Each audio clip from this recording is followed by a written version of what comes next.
Larry Walker also singled to right field. And White scores from second to tie the game at 1. Cox decided it was time for another substitute lecturer.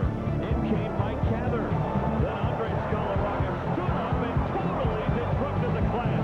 He doubles to right. Burke scored. Walker came in right behind him. And School was out for the Braves. Jerry DePoto finished off the night. And the Rockies had a stunning 3-1 victory.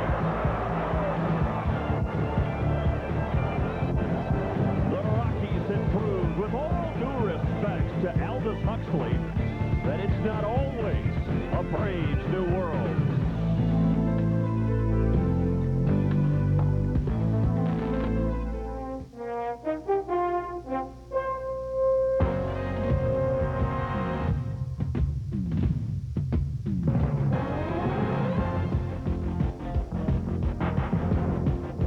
This is Colorado Rockies baseball.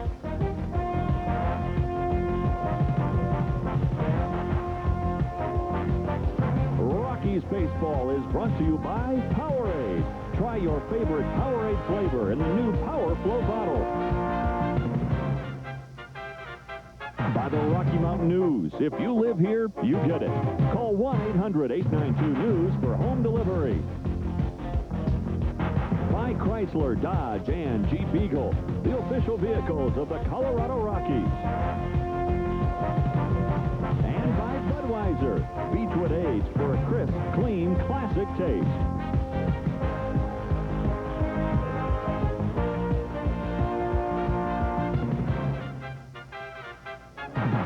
Welcome to the TED. We're at Turner Field in Atlanta. An absolutely gorgeous night as the journey continues. Day 2 of this weekend series between the Braves of Atlanta and the Rockies of Colorado. Hi again, everyone. I'm Dave Armstrong along with Dave Campbell. Well, Dave, last night this journey got off to a flying start for the Rockies with that thrilling 3-1 victory. Everyone in that Rockies clubhouse still buzzing about it. Yeah, and even though to a man the club respects Mark Wohlers and what he can do, there were a lot of guys doing some behind-the-scenes clapping when they saw Greg Maddux not come out in the 9th inning. Maddux said he wasn't great last night, but he was certainly good enough, and the Rockies were able to get to Wohlers. Rockies were really surprised he tired after only 88 pitches, and they did get to Wohlers. How about your AutoZone keys for this game? Toughest game to win on any road trip is the first one. The Rockies got that, so they need to build on it. Roger Bailey has not pitched well in the second half. He's gone over 6 weeks looking for that 10th victory. Denny Nagel's beaten him twice. Maybe the third time will be the charm for the Rockies. Nagel, the National League's leading winner with 20 victories, won't be an easy touch tonight. Rockies are going to try to spoil his birthday celebration. He turns 29 today. John Thompson, a big reason the Rockies won last night. He pitched a sterling 7 innings against the Braves. Dave will talk to him in a moment. Welcome back. We're with John Thompson, who pitched his second brilliant game in Atlanta. Nothing to show for it other than an attaboy, but John, to begin with, going against a guy like Greg Maddux, I mean, do you approach your start any differently? Not really. I just try to be more focused, you know, and try to get the, you know, not to where, because I know we're not going to score that many runs off of missed inning. Like, you know, last night we didn't score any until he came out. So just try to go in there and stay right after the hitters and be as, you know, focused and on, like, try to be more on my game and, you know, not to make too many bad pitches. Anything special about this ballpark or mound? I mean, you've pitched 14 innings here and had 2 3-ball counts in 2 games. I mean, a total of 2 3-ball counts in 14 innings. I don't know, maybe to more like where I grew up at, you know, the humidity has maybe something to do with it. I get a little, you know, a little more movement, a little more focus, knowing that I am closer to home, and I get, you know, the Braves are a great team, so I kind of, you know, it kind of gears me up. I get more geared up, you know, as far as playing against them. Tell me about, I mean, when a young player comes to the big leagues, there's got to be an adjustment. I mean, you're fulfilling a dream. You've had 25 starts now. How many starts did it take you till you really felt comfortable and felt like you belonged here? It took about 10. I mean, really, yeah, I'd say about 8 to 10 before I really felt comfortable and felt like I could belong here and, you know, be successful here against these hitters. You had that great game down in Florida, then you got on a roll for a while, your confidence was up, then you went back a little bit, now all of a sudden, the last month or so, you've really started to dominate. What about the transition during the season, the ups and downs? Well, I've always heard that, you know, once you get here, the hitters haven't seen you at all, so you're going to be successful when you first get here. Then they start making adjustments, and then that's when the pitcher has to make another adjustment to where, you know, he'll be successful against the hitters. Even though they know his tendencies, you got to make that other adjustment. I think I came that way. I throw my changeup a lot more. I got, you know, a little better control over it. Well, John, I'll tell you, we've enjoyed watching you pitch. Keep up the good work, and we'll look forward to your next start. Thank you. John Thompson, our guest, and we'll be back with the starting lineups and the first pitch after this.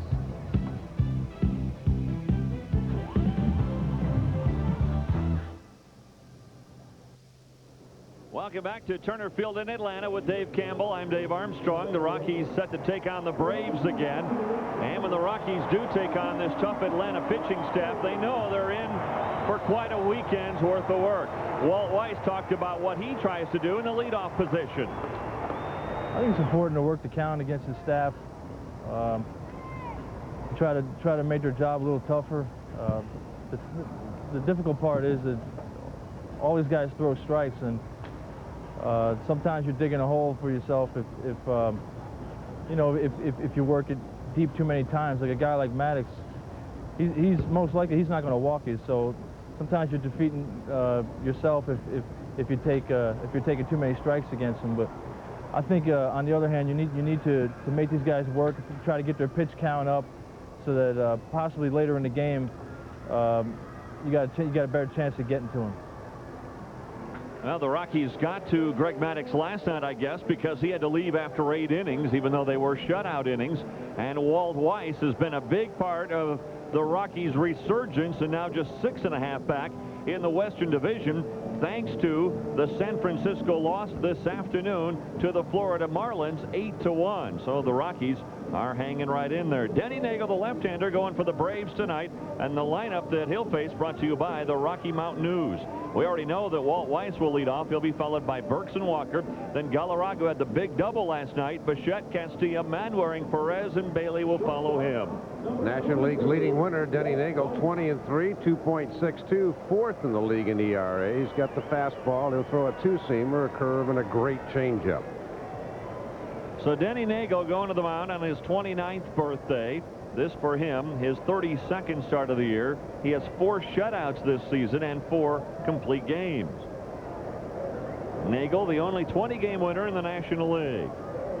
First pitch over for a strike. The umpires for today's game calling the balls and strikes: Angel Hernandez, Joe West at first, Jerry Lane at second, Mike Winters at third. This one driven into center field. Over goes Lofton. He's got it in the glove. And the Rockies' first batter is retired. The defense for the Braves brought to you by Coca-Cola. For Atlanta in that outfield is Klesko and Lofton in left and center. Andrew Jones takes over in right field for Michael Tucker. The infield of Chipper Jones, Jeff Blauser, Graffinino and McGriff on the right side. Javi Lopez behind the plate in the place of Eddie Perez, and Nagel on the mound. Ellis Burks looks at a ball outside. And again, you can see Lopez setting up outside. All of these Braves pitchers, well, especially Nagel, Glavine, and Maddox, really try to work the edges. Burks fouls it out of play, and it's 1-1. Well, we mentioned Mike Winters is umpiring at third, and kudos to him last night for getting an absolutely perfect position on both the Walt Weiss slide and the Larry Walker slide. Sometimes the umpires get blocked off, but he kept moving so that he had a great view of both those calls. Yeah, he did. Got them both right, and there was no dissension in the Braves camp even. They knew that he had made the right call on both of them. 2 balls and a strike to Burks. Ellis last night with that single in the 9th inning, he was 1 for 4. Ellis scored what proved to be the winning run, the second run for the Rockies.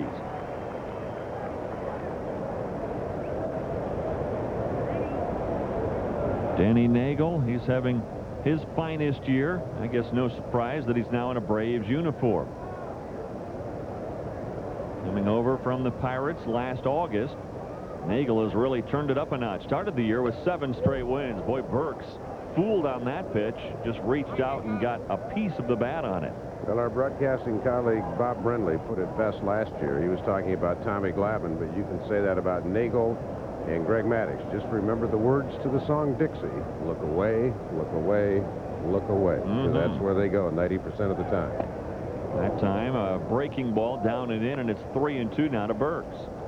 Nagel will come in a little more than Glavine and Maddux. Maddux will come in just to establish it, get to think about it, but they make their living on the outside. Nagel will mix it a little more than the other two. Burks slaps it into left, hit hard, and Klesko, fooled originally, goes back to snare it. Burks hit it hard, but on a line where Klesko could get to it. And Larry Walker now up for the Rockies. He helped not only in the 9th inning with that base hit, but he also helped in the 1st inning defensively. Well, we talked about Mike Winters getting in perfect position again. He had a great view of it. Great block off by Manwaring. Terrific throw by Larry Walker, and that was a big run the Rockies saved there. Walker, amongst other things, we've talked a lot about his offense, Dave, but his defensive work this year, he is amongst the leaders in outfielders for assists. What hasn't he done? No, that's the whole point. Now this one flared into left field. 3 fly balls from the Rockies, 3 outs. Rockies go in order in the 1st inning, so Denny Nagel works through Weiss, Burks, and Walker, no problems. The Braves are coming up.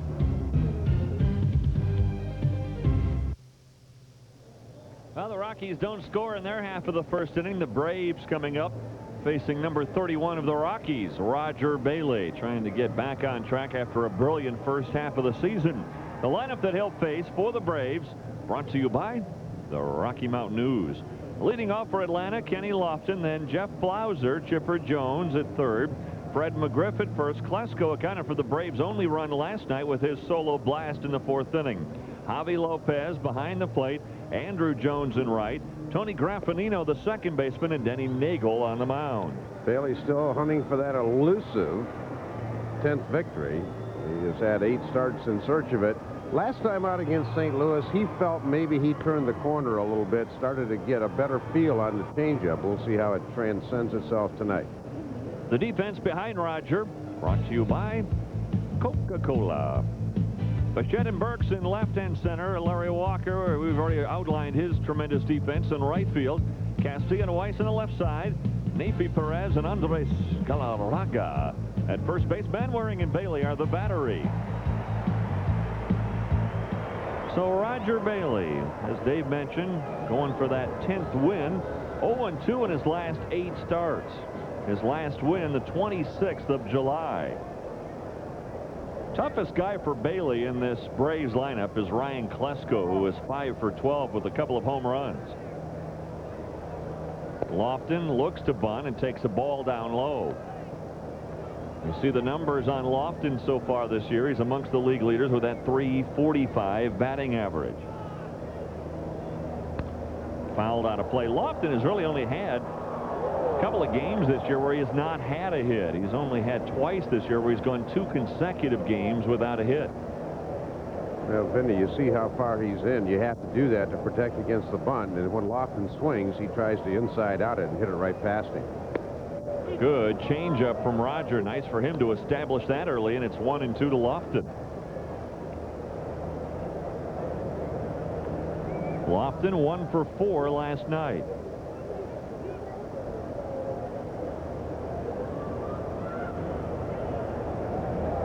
Another changeup. That one too high, though, and it's 2-2. You can see how much Kenny Lofton is totally fooled by that pitch and the arm speed of Bailey. I was talking with Roger after last night's game. He was charting pitches, and I was talking to him about Greg Maddux. As that pitch sails way high, and it's 3-2. And he said, you know, the thing that a lot of people don't realize with Maddux is not every pitch he throws is perfect. He made some mistakes, particularly to Dante Bichette.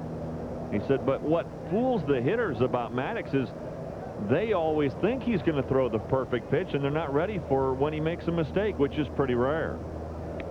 Inside, almost hit him, and a lead walk to Lofton. Yeah, that's kind of a microcosm of Rogers' second half. He had Lofton 1 and 2. He had thrown a great changeup. The first changeup he threw was terrific. Then he just missed with one. Then he missed badly, and then he missed worse with a fastball on 3 and 2. And again, you go back to Roger only walking 6 batters in his first 50 innings. Now, all of a sudden, that is starting to be a nemesis of Roger Bailey. So Lofton's aboard at first base. Not a lot of stolen bases, at least by his standards this year. He has been slowed by a groin injury. Jeff Blauser, the batter. Blauser 2 for 3 last night. Bailey leads the National League in pickoffs, but the majority of them have come at second base with that reverse spin move he has.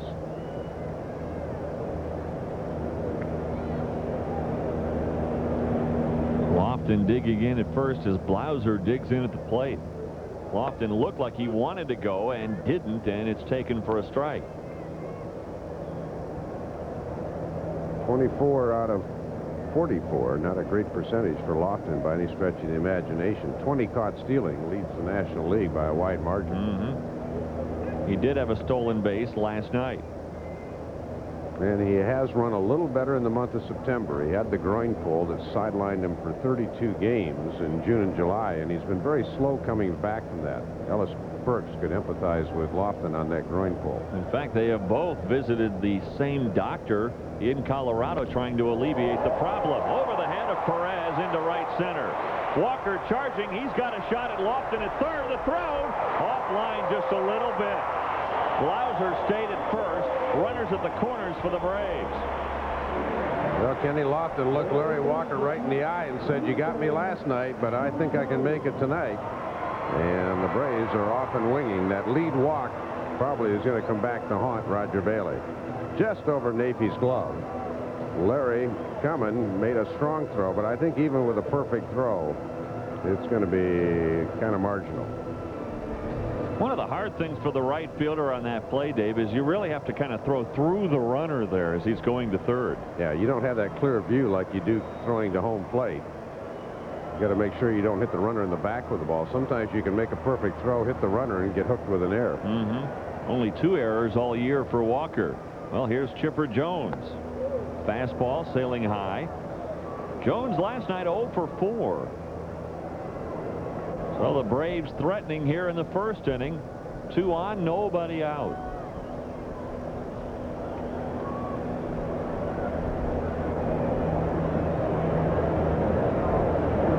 Down too low, 2-0. Well, you go back to the 1 and 2 count on Lofton, and it looked like Bailey was, hey, you say, man, he got a good fastball in, he got a great changeup in, this might be his night, and then all of a sudden he can't find the zone with the change, and he's in trouble here in the first. Braves come in first place. 6 games ahead of Florida. The Marlins winning today. The Braves at 91 and 55. See what Jones has done in this situation. He leads the Braves with 108 runs batted in. Oh, that one missed badly by Bailey, and it's 3-0. So Roger, who got ahead of Lofton, now struggling since then. We'll see what Bobby Cox might do, see if he gives Chipper a green light here. Chipper, a great cripple hitter. When he's looking 3-0 and 3-1, 2-0, and you throw him a fastball in the zone, he can hit it a long ways. 20 home runs for Chipper this year. He was taking, and it's 3-1. Now, Chipper's hit into 18 double plays this year. In fact, the one albatross the Braves have offensively, they hit into a lot of double plays. He and Fred McGriff on deck. McGriff leads the National League in bouncing into double plays. That one just missed a little bit low. Second walk given by Roger Bailey, and that loads him up. Well, Don Baylor's at the water cooler already. This is a watershed moment for Roger Bailey. Bases loaded, crime dogs up. Fred McGriff. tell you, the inner demons that fight you in this game are almost unbelievable to describe. I mean, he was on such a great roll in April and May, but he's been fighting himself. Roger Bailey knows he's his own worst enemy right now. You see he's given up 18 runs in the first inning in his 26 starts. 4 of those came on a grand slam at San Francisco.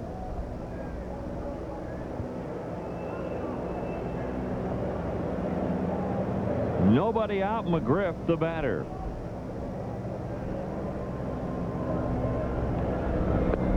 Strike 1 to Fred.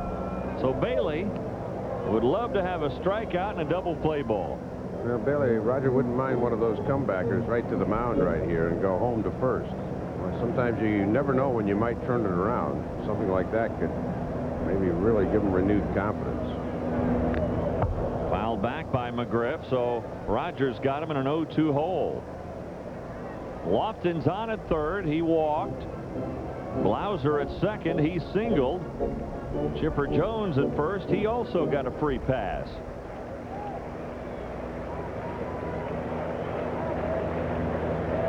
Two strikes on McGriff.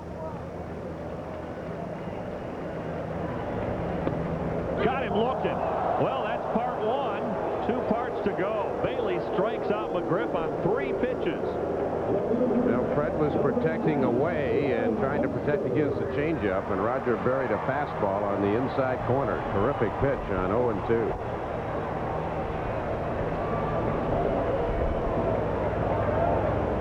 See Manwaring setting up at the last possible moment so that hitter couldn't peek. McGriff has now struck out 104 times. Klesko leads the team. He has struck out 117 times. First pitch strike to Klesko. He homered last night. His 23rd of the year. Bases loaded, 1 out now, and the Braves first. Rockies infield hoping for their 182nd double play. Strike 2. All of a sudden, Roger now pitching out of that full windup, throwing nothing but strikes. Klesko hasn't pulled the trigger. McGriff only swung at 1. He fouled 1 back, so he's really biting off the edges with the fastball. Well, you see what Klesko has done with the bases loaded. 4 career grand slams. Got him looking. Wow. Ryan Klesko stands there like a house by the side of the road. 2 gone now for the Braves in the first. Well, as Yogi Berra would say, it's like deja vu all over again. Same pitch that he struck out McGriff. And 2 down, 1 big one to go. Oh, that ball's almost down the middle of the plate. Klesko still looking for that changeup. Roger hadn't thrown one. He's throwing 6 consecutive fastballs. He doesn't have any faith in the changeup right now, but he's spotting the fastball brilliantly. So now Javi Lopez. He's been hot lately, hitting over 300 in his last 10 games. Hit hard, but foul. Almost got a piece of Lofton in foul territory. Javi says, I'm not going up there taking. I am going to go hack. Lofton dancing out of the way of that hard hit ball by Javi Lopez. Lofton still at third. Blauser at second. Lofton, who led off this game for the Braves with the walk. Blauser with the single to race him over to third base. Then Chipper Jones with the walk. Since then, Bailey back-to-back Ks on McGriff and Klesko. Now Javi Lopez steps out as Bailey shaking off a few signs from Manwaring. Well, I think Manwaring probably wanted the changeup. When you pull a fastball foul, generally the changeup is the next pitch. I don't know if Roger wants to throw it. We're going to find out. He does, and it's hit to center field. Burke started in, now going back, and it's off his glove. He doesn't have it. Burke's had a chance to end this inning. Instead, 3 will score for the Braves. So close, yet no cigar for the Rockies, Roger Bailey, and Ellis Burke. Ellis did not get a good jump, got turned around, then it hit off his glove. And a crushing blow to the Rockies. Looks like Javi waited on that changeup awfully well. He might have been guessing. Ellis, you think's going to grab it? Ball hit his glove and hit his head. So, boy, against the Atlanta pitching staff, that is a crushing blow.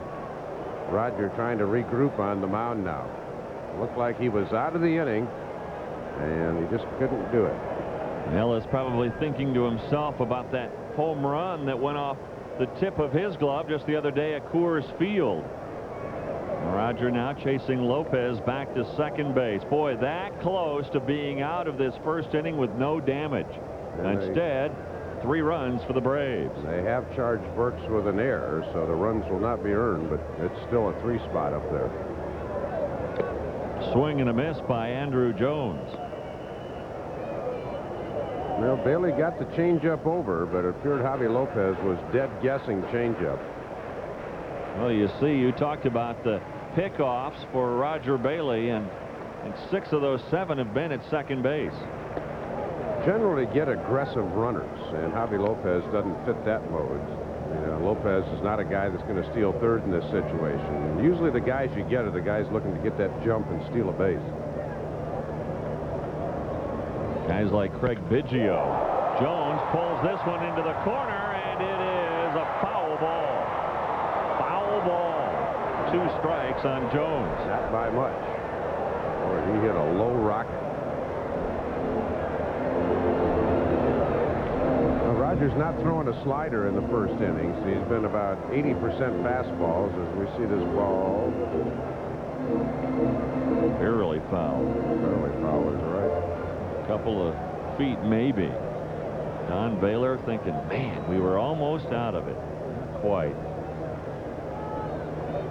Burks got fooled originally, then went back and looked like he had it kind of in his comfort zone, but it hit off the webbing and then off the head. This one popped up, should be the inning. Bichette coming in left center field. He's there, he's got it, and that will do it. 3 unearned runs for the Braves in the first inning. So Roger Bailey trying to pitch out of the jam, can't quite do it. 3-0 Braves. Braves scored 3 unearned runs in the first to lead this one 3-0. Rockies baseball is brought to you by Budweiser. Brewery Fresh Budweiser, the official beer of Major League Baseball. Well, no one feels worse than this guy right now, Ellis Burks. Only his 4th error of the year. He's played terrific center field, but couldn't quite hang on to that Javi Lopez drive to the warning track in center field, and 3 Braves score on the play. So the Rockies have to play catch-up, down 3-0 as we head to the second. Galarraga looks at the first pitch, down low, ball 1. Galarraga, you see his numbers on the year, and the RBI total leads the National League. 2 more last night for the Cat. That 2-run double in the 9th inning. He went 2 for 4.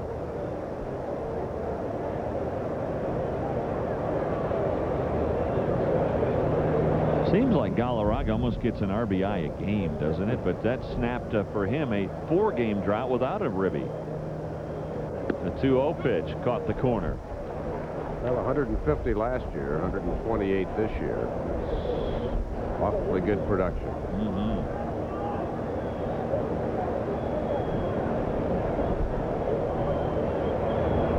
Down too low and in the dirt. It's 3-1 to Galarraga. You know, the Rockies really as a team have hit Nagel well this year, notwithstanding. Denny, since he put on a Braves uniform, has pitched much better against Colorado. But Galarraga has hit a couple of home runs off him and has hit close to 300. The next 2 guys have even done better than that. Boy, Galarraga would like to have that one back. 3-2 now to the Cat. Yeah, Nagel just said, I'm not going to walk you with a 3-run lead. Let's see how far you can hit it. And Galarraga swung through it and just got a little piece of it. You aren't going to always hit the mistakes out. Galarraga still stuck at 36 home runs. And that one almost hit him. So Galarraga with the free pass to start the second inning. And Denny Nagel celebrating a birthday today, number 29 for him. And you see his ranking in the National League with 20 wins, his first. 4 shutouts now, including 1 in his last start, and Pretty good run support, 5.4 per game for Denny Nagel. Here's Dante Bichette. He has handled Nagel extremely well. That one was called a strike. Dante thought it was outside. Dante has hit .483 against Denny Nagel, including a home run and 29 at-bats. Dante looking for his first hit at Turner Field this time around. He was 0 for 4 last night. So Nagel got that strike. He thought, well, let's see how far we can go out there. That one called a ball. Nagel with 20 wins. Greg Maddux, his teammate, with 18. But Mark Wohlers last night blew his 6th save of the year. 4 of them he is blowing for Greg Maddux, who could have 22 wins. Kind of wonder if the writers will take that into consideration when they vote for the Cy Young. It's going to be interesting because right now Pedro Martinez has the best numbers up, especially in the ERA. Now, not in the wins. Pedro Martinez of Montreal, 1.81 ERA. And on this staff, what do you give it to, Nagel or Maddux? Nagel with a better record at 20-3. Maddox has the better earned run average. Denny's doing a little picking now, and I'm sure Bobby Cox and Leo Mazzoni not too happy about that. With a 3-run lead, he walks a guy, and he's behind Dante 3-1. I was asking Dante, how do you go after Nagel? He was trying to pull my chain a little bit. He said, well, you know, with Nagel, he throws about 98 miles per hour. I said, come on. He goes, I know. He throws a great changeup. He said, I try to pull him. And I like to pull Denny Nagel. And I've had good success against him in the past, and we'll see if it continues here tonight. Dante's the kind of guy that when he wakes up in the morning, he starts to think about hitting. He knows who's going for the Braves that night or that particular team, and he starts to focus in on what he wants to do. There goes Galarraga, and the pitch fouled out of play. It's kind of like you when you get up. You think about hitting, but usually hitting the golf ball.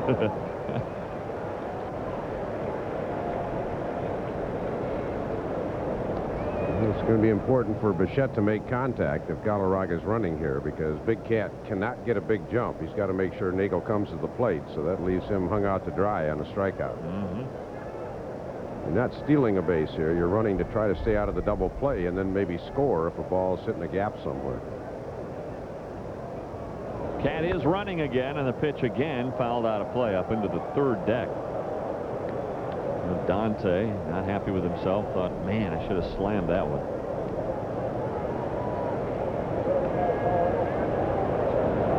Don Baylor doing some early pacing so far tonight, with the Rockies trailing 3-0 in the second. The Rockies have won 13 of 15, 2 in a row, 3 games over 500 now. There's the Cat again getting the lead at first base, and there he goes again, and right through the vacated hole. They covered with Blauser, and Dante Bichette slapped it into left field. Having a little trouble figuring out why they would cover with Blauser on a changeup. That one has me mystified. I know Blauser came in and talked to Greg Maddux last night. He has trouble seeing the signs. But this is a changeup, and Dante gets out in front of it. I mean, if you're a shortstop or second baseman and Blauser's making the call, I think maybe he just doesn't see the signs well. I know last night Kurt Manwaring was talking about the fact that, you know, John Thompson was having a real difficult time seeing the signs. The lighting here is not good. I'll talk a little more about that in a second. All right. Vinny Castilla, the batter. Outside, ball 1.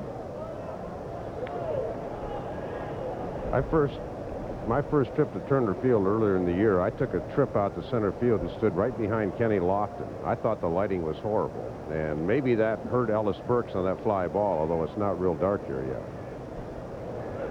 Sometimes this is the toughest time of the evening for the players, this dusk time when the sun's setting.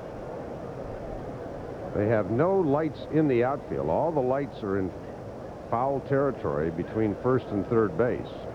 So they do not have any lights at all in fair territory. You think maybe they should add another bank up above that scoreboard in left center field? I think that I mean, they know they have a problem here, but, you know, once the season starts, it's a little tough to, you know, throw up a bank of lights somewhere. But yeah, sure. They may do something. 2 balls and a strike to Vinny Castilla with 2 runners on, nobody out in the second inning. Vinny, boy, did he have a swing. 2-2. Well, Rockies have had 2 pitches in the inning, the one to Galarraga and that one to Vinny, that when they're on, they don't miss those.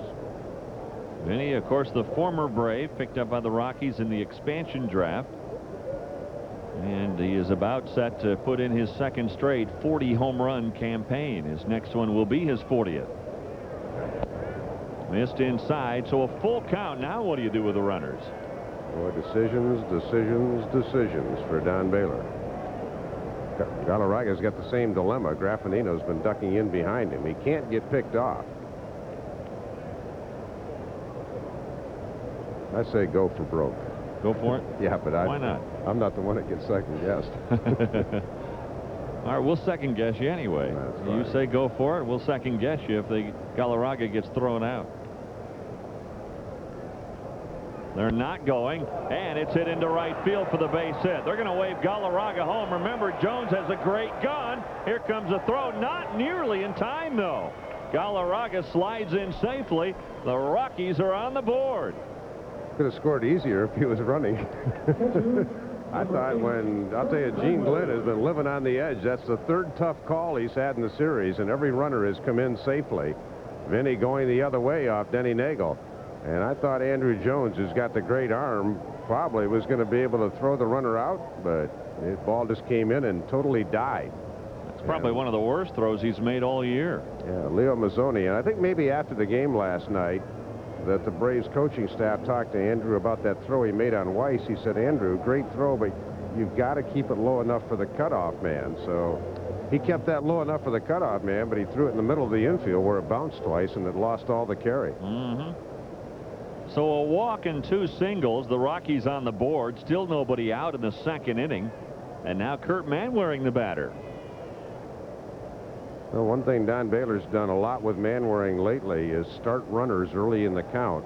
Kurt, a fairly decent contact hitter, but he's a real double play candidate. But maybe open up a hole for him, or at least try to avoid the double play. Might not even be surprised to see him bunt here. He will lay it down, and it's a good one. Chipper Jones his only play first base. That'll move both runners up. Well, 2 things involved there. Nafi Perez, pretty good hitter, tough guy to pitch around, and Roger Bailey is one of the better Rocky hitting pitchers. So this gives Don 2 shots at trying to get the game tied. Manwaring a good bunt, making Chipper field it. That's what you want to do. So nobody covering third. Excellent bunt.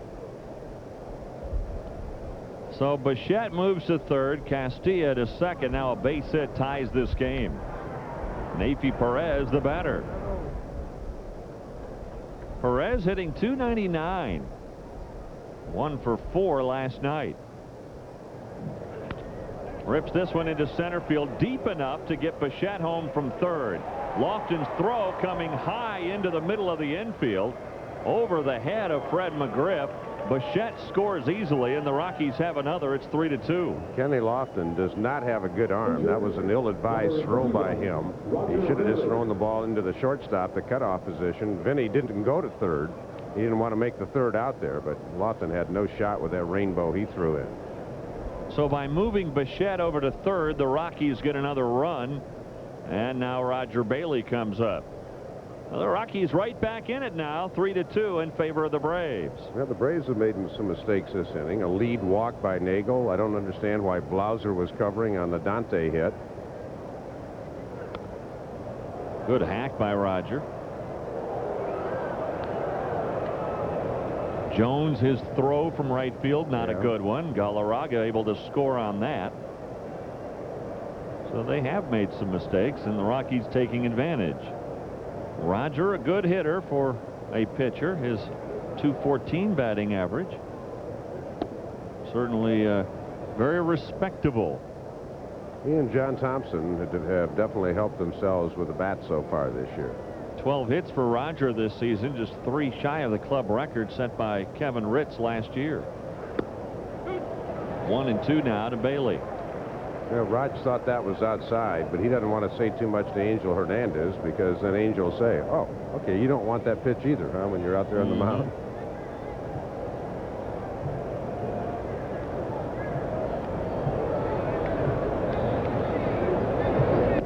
Swing and a miss as Nagel threw him the hook.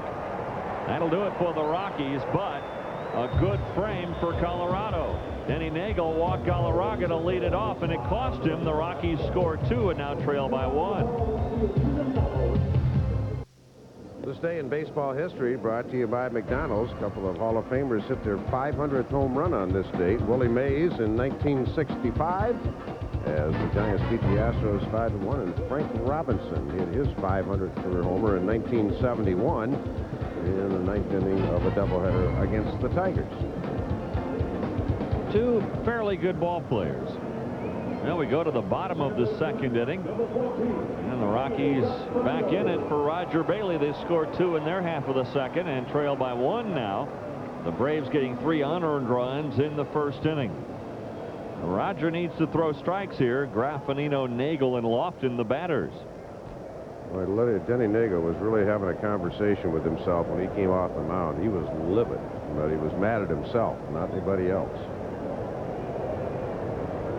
And both pitchers got themselves into trouble. Bailey walking Lofton to lead off the 1st. He actually walked 2 in that 1st inning. And Nagel walking Galarraga to lead off the Rockies' 2nd. And it cost both. Boy, a great play by Vinny down the line. Graffinino has no chance once Vinny loads it up. You are in good hands with Vinny Castilla. Vinny has better range going to his right than his left. He's got a better first step when he goes to the line. This ball looked like it was headed for at least a double. And Vinny, once he got it and gets on balance, he will throw you out. That'll bring up Denny Nagel. Nagel hitting 167. First pitch fastball over for a strike. Nagel with a home run this year. Bailey has a home run this year. Rogers came at San Diego. That one sails high, and it's 1-1. It'll be interesting to see if Denny swings the bat tonight. He's got a bad right shoulder. That's his non-pitching arm, and it's affected his delivery a little bit. We'll see if he swings the bat or if he's just up there looking like he might. Strike 2. In his delivery, Dave, instead of going into that full windup where he puts his arms up over his head, he's not doing that anymore.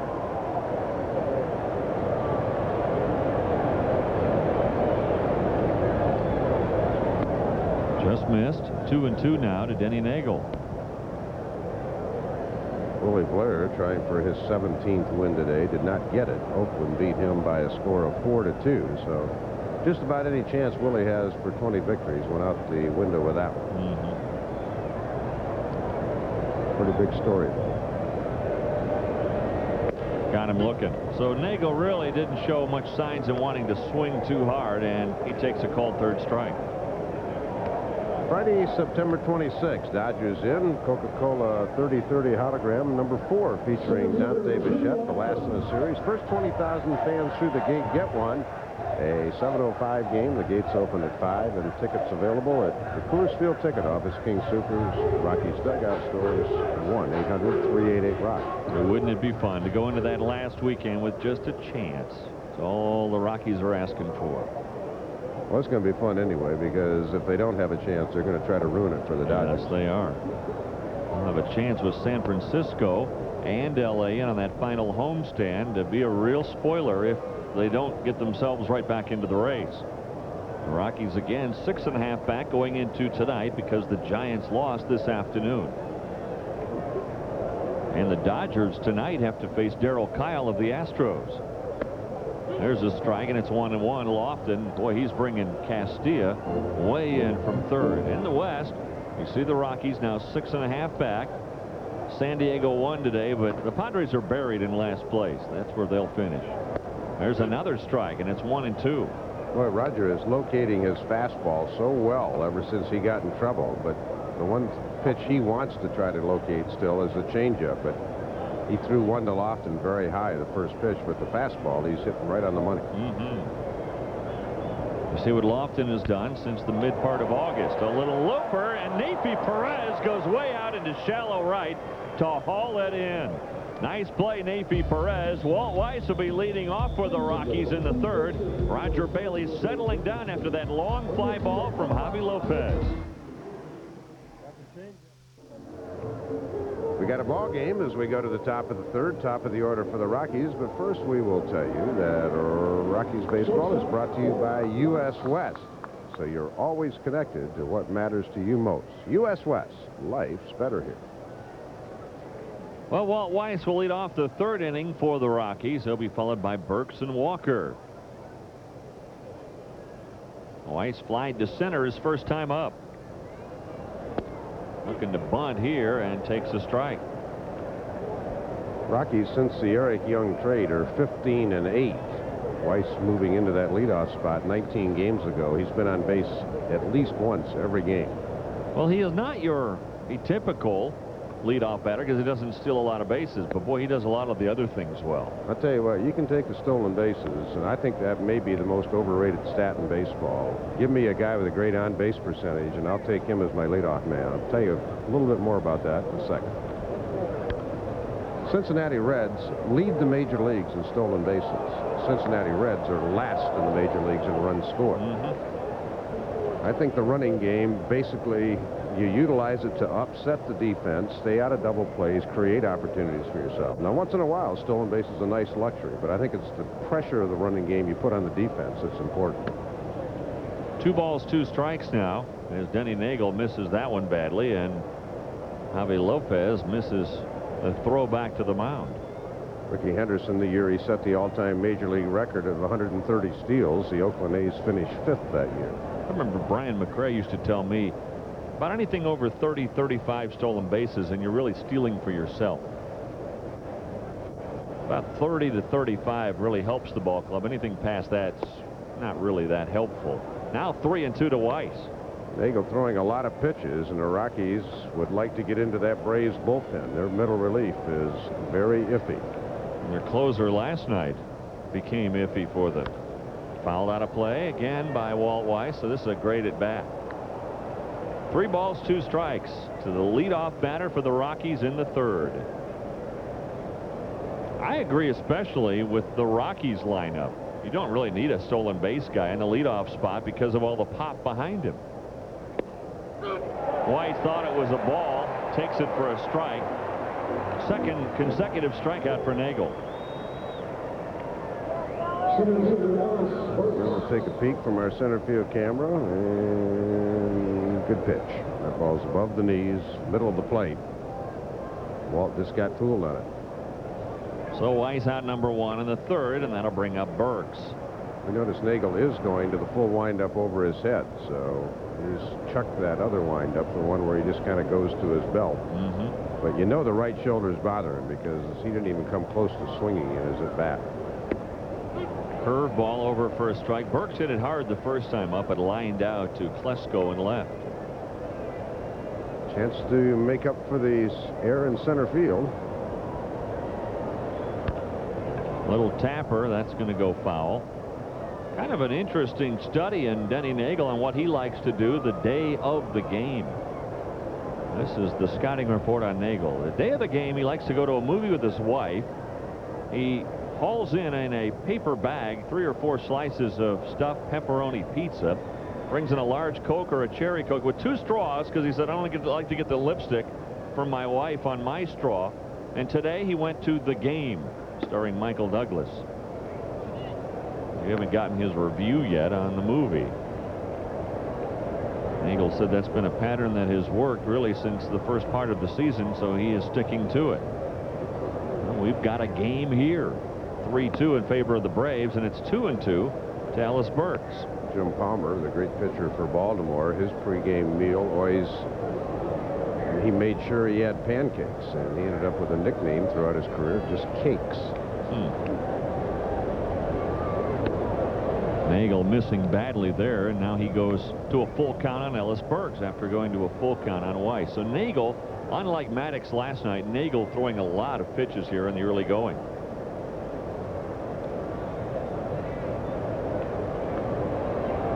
The 3-2 offering is hit in the air to right field.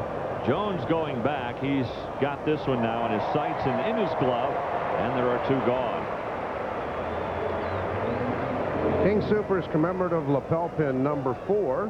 That is going to be Tuesday the 23rd. The Giants in town. The first 25,000 fans get them. Game 7:05. Gates open at 5. And for ticket information, call 1-800-388-ROCK. That's when the Rockies return home. Tuesday, September 23rd. Day 2 of the journey. Here's Larry Walker. Walk takes a strike. Walker flying to left, his first time up. You see Walk's career numbers against Denny Nagel. Not bad, lefty versus lefty. Swings and misses that one, and it's 2 strikes now on Larry Walker. The Rockies 30 wins on the road this year. 30-42. Remember last year the Rockies road record, a woeful 28-53.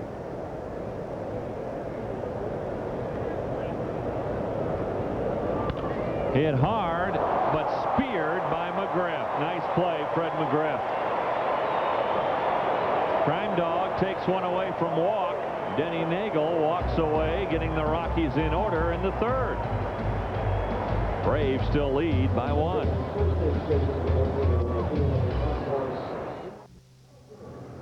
Well, Larry Walker only has 1 total base in this series in his quest to get 400. This looked like a double until Fred McGriff was able to stretch that big 6-foot 4-inch frame out and take an extra base hit away from Larry.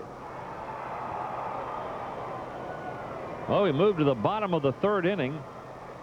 Jeff Blauser to lead off for the Braves. He'll be followed by Chipper Jones and then Fred McGriff. By the way, Tony Gwynn went 2 for 5 today. Walker started with a 4-point lead in the batting race, 370 to 366. Probably pretty close to even now with an 0 for 2 for Larry. 1-0 to Blauser, who singled and scored in the Braves' first inning. That's when the Braves got 3 runs. An error in center field off the bat of Javi Lopez. This one, a little looper out into shallow left. Everyone giving chase, and no one will get it. Bichette's throw all the way back to first, and they almost got Blauser there. Boy, hit into no man's land. Neither Weiss nor Bichette could catch up to it.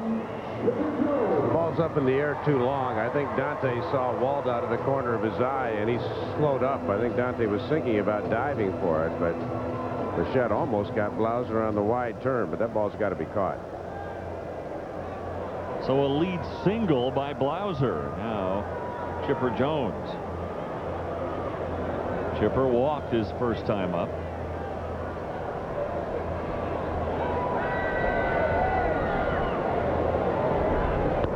Fastball high and wide. Ball 1.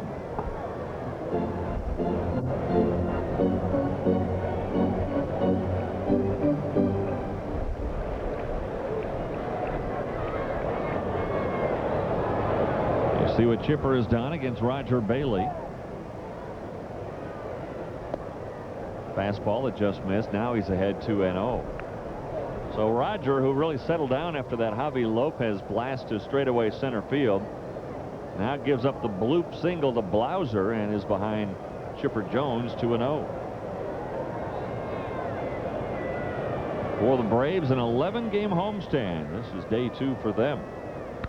Hit hard and past Galarraga, almost got Blauser. He'll have to stop at second. And now the Braves have set the table for McGriff and Klesko again. Yeah, we mentioned that Chipper Jones, when he gets ahead 2-0 and 3-1, he's such a disciplined hitter, but you throw it in his hot zone and he's going to hit it hard somewhere. And Bailey starting to work himself back into trouble again.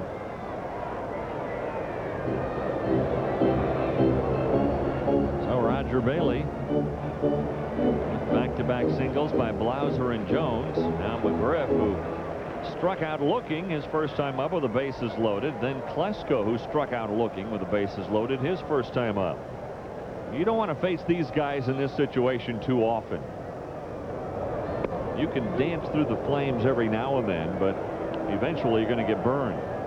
Roger has made terrific pitches on McGriff. That time the changeup swinging back over the plate.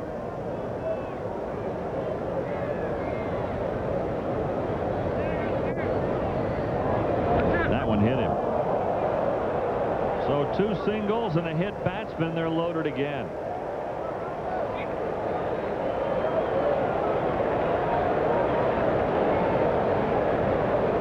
Fastball right in the calf muscle of McGriff. So Bailey on in the bubble again here in the third. Manwaring going out to lecture Roger Bailey. Klesko, dangerous man. He's hit 5 home runs in the last 10 games, including one last night. Last night to lead off the 4th inning. Ryan Klesko, a home run off John Thompson. And a little styling as he goes around the bases. And that was the Braves' only run. Now coming up here with the bases loaded, nobody out in the third. The Rockies are in the game right now. It's 3-2 Braves. Good changeup from Roger. Strike one. Well, he threw a great changeup to McGriff, but then came back with a fastball and hit him on the leg. So let's see if Roger can wiggle off the hook here. There's strike two. I don't know if it's my imagination, Dave, but Bailey seems to be working a lot better after the full windup rather than the set position. 2 strikes on Klesko.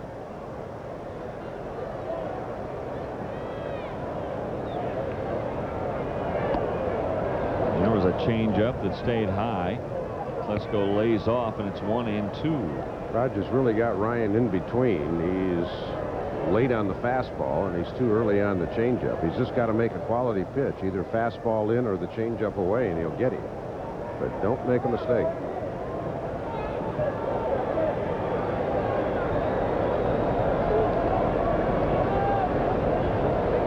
Fastball in, hit off the end of the bat. Vinny's got it to second for 1. The relay got him at first.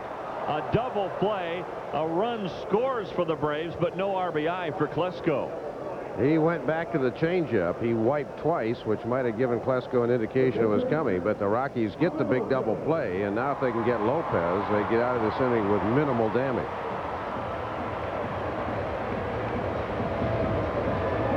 Klesko hot-footing it.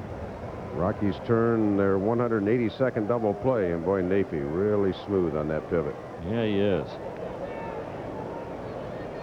So now Javi Lopez, who accounted for 3 runs in the first inning, even though he did not get an RBI, a 2-base error from Ellis Burks with the bases loaded. 2 outs here in the third, and Chipper Jones at third base. So a chance again for Roger to get out of this with minimal damage. Up and in to Javi Lopez.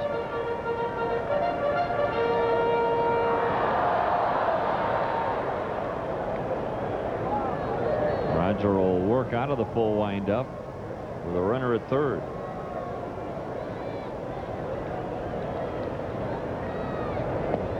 Down too low, 2-0 to Lopez. Andrew Jones waits on deck if Lopez reaches base. The Braves at home this year, 43-28. Very good and respectable record, but they started off, as Dave mentioned last night, they won 12 of their first 13 here at the TED. Frank Funk hoping that Bailey can settle down here in the third inning, but now he's behind Lopez, 3-0. Green lights flashing for a hobby here. There's another guy you got to be careful of. Don't groove one to Lopez. He has 22 home runs. Look out. Oh my goodness. Boy, why is that happening so much this year? I don't know. With all the pine tar and gloves and everything else? That bat went flying up into the stands.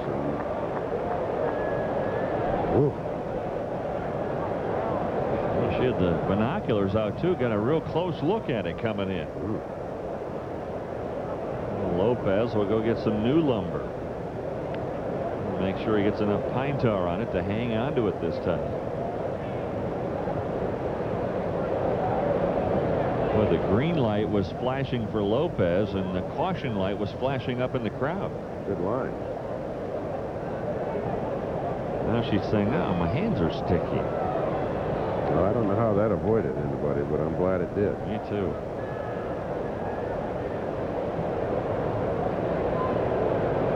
So 3-1 now to Lopez.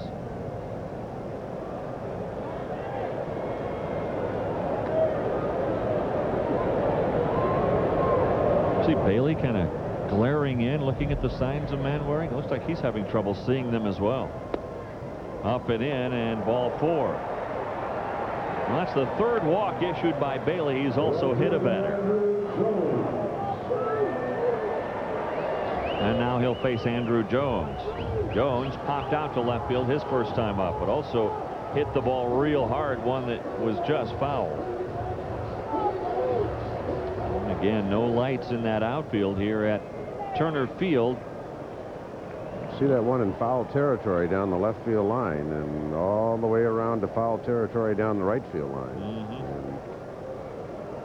And looking in, guys are having trouble seeing the ball. Earlier in the year, didn't they keep a couple of the outfielders around later after a game trying to adjust them? No, not so much that. That was because of some low line drives. They had to adjust the lights, but the sight lines just are not good from the field looking in. 2-0 now to Jones. So Bailey, after just breezing through the second inning, struggling here in the third, and Frank Funk's going to come out for a visit.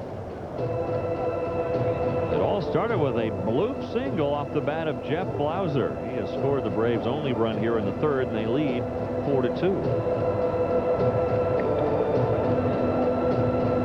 To know what's going on in Denver's high school sports, read the paper that does, Rocky Preps, every Thursday in the Rocky Mountain News. If you live here, you get it. Call 1-800-892-NEWS.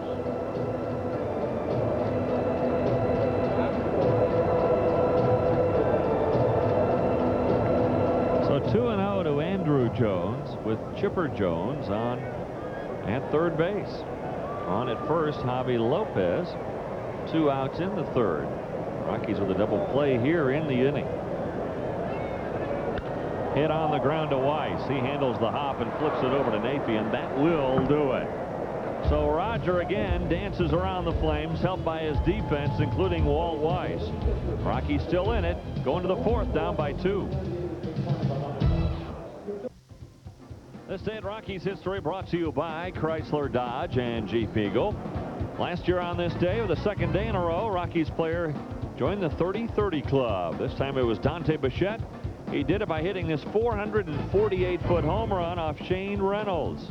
Well, the day before, Dante had stolen his 30th base of the year. So Dante joined Ellis Burks in the 30-30 club.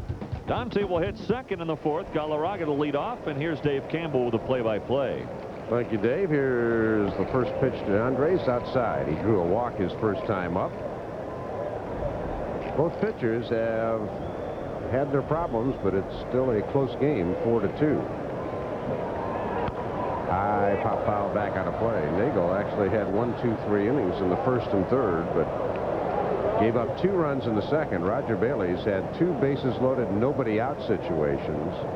And if Ellis could have made a play for him, he could have gotten out with just 1 run. But Brooks dropped the fly ball, and it cost him 3. Galarraga chops it foul at the plate. 1-2 to Andres. Another sellout at the ballpark tonight. Braves over 3 million. This is the Galarraga double in the 9th inning. They have put the Rockies ahead. Ellis Burke scoring, and Larry Walker with the great slide comes in as well. Larry helping the umpire with the safe call. Galarraga upstairs, 2-2. He didn't need any help. He had it all the way. Notice Larry also went back and touched home plate, though, but he did touch it the first time with his hand. 2-2 count to Galarraga. And that one's high, 3-2, and Nagel yet another 3-2 count.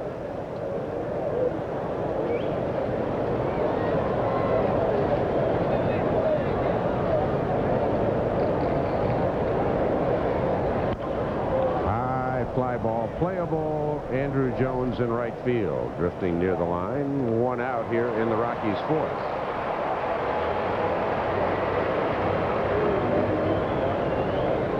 Bichette pushed his numbers up over 500 lifetime against Nettie Nagel with a base hit his last time up. In fact, he put it right at 500, 15 for 30. Well, last night here at the TED, they went over 3 million in attendance. They said all along that was their goal for the season in their first year here at their brand new ballpark. Dante pop foul out of play. No balls and a strike.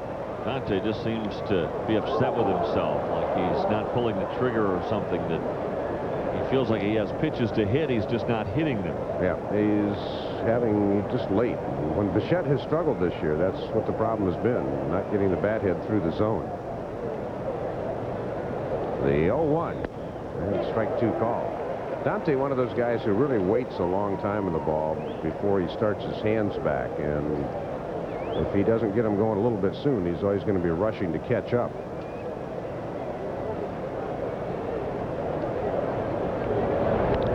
And then the changeup fouled off, and the count stays at 0-2 strikes to Bichette.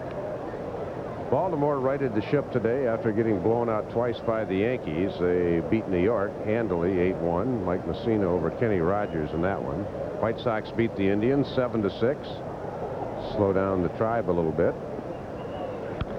Dante fouls it back and out of play. Kansas City and Anaheim in a struggle on the West Coast. 1-1 in the 12th inning. Angels trying to avoid falling off in that Western Division race. They're already 5.5 back.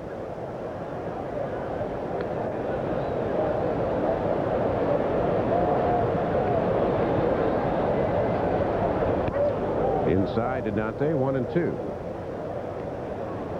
New York Mets had a big comeback win against Montreal today. The Expos were leading 6-0 late. Mets came back to tie it and then won it on a 3-run homer by Bernard Gilkey in extra innings. Montreal, one of 2 teams in the National League, eliminated now from any playoff possibilities. They and the Phillies are out of any kind of pennant race. In the American League, Detroit, Boston, Toronto, Minnesota, Oakland all eliminated. Kansas City will be after today.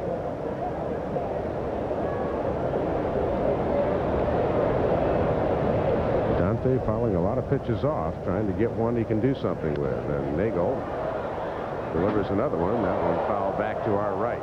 So again, Denny Nagel, even though the Rockies are not getting a lot of guys on base right now, he's having to throw a lot of pitches.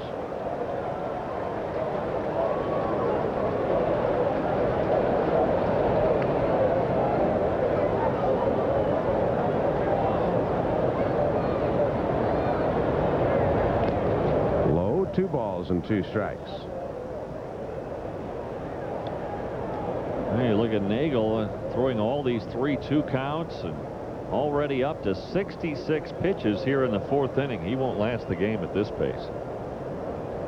Might not get to the 7th inning. This is one of the things the American League, if the Braves get to the World Series, they'll try to do to this staff too. And he's out on strikes as he dropped to an overrun. What a good at bat, except for the final result. Well, Dante again probably looking out. And this ball just breaks right back in over the middle of the plate. Dante going, oh boy, not looking for that one. Well, he tried throwing him nothing but fastballs and changeups, and then he threw him a curve that Dante hadn't seen, and it just kind of paralyzed him. Here's Vinny, an RBI single, his first time up. Chopper foul on the left side on a changeup, 0-1. Oakland beat Detroit today 4-2. Willie Blair denied his 17th victory. Ben Grieve, the great-looking hitting prospect for Oakland, hit his first major league homer. Boston and Milwaukee underway, no score in the 1st inning. Ben Grieve, the son of Tom Grieve, now broadcaster with the Rangers and former general manager for Texas. Well, the Rockies' resurgence in the month of September should come as no surprise. The team pitching well and hitting well this month, led by Vinny Castillo at a 22-game hitting streak. And Vinny caught looking as Nagel bends the hook in again. So Denny Nagel has his best inning, but still had to throw about 17 or 18 pitches. 4-2 Atlanta. Braves leading 4-2 over the Rockies as Atlanta comes to bat in the bottom of the 4th inning. Rockies baseball, well, it's brought to you by Domino's Pizza. For hot and wow, call Domino's now. 6:20 back home. Good time for a Domino's Pizza. Maybe a stuffed pizza with pepperoni sausage like Denny Nagel. Roger Bailey will face Graffinino, then Nagel, and the top of the order, Kenny Lofton. If Bailey can get Graffinino out, that'll keep Nagel from bunting, and all he's got to do, it looks like, is throw strikes to Denny. It doesn't appear he wants to swing, although he may try to dump a bunt down even if nobody's on.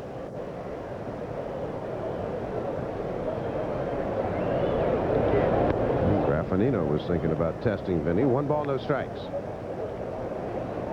Probably Graffinino felt last time Vinny picked his pocket with that great play on the backhand, so Graffinino said, hey, if I shorten up the bunt, maybe I can get you in a little bit and then slap one past you. 2-0. Braves start tonight. Their magic number at 11. Florida winning again today. The magic number is figured by a combination of wins or losses between Atlanta and Florida as to when they can clinch the division. Any combination leading up to 11 will do it for the Braves. They got a game last night, even though they lost. Bobby Cox's club picked up a game in the magic number race when Florida lost. This ball's hit a long ways to left field, and it is gone. Bailey got behind, came in, and Graffinino hits his 7th home run of the year.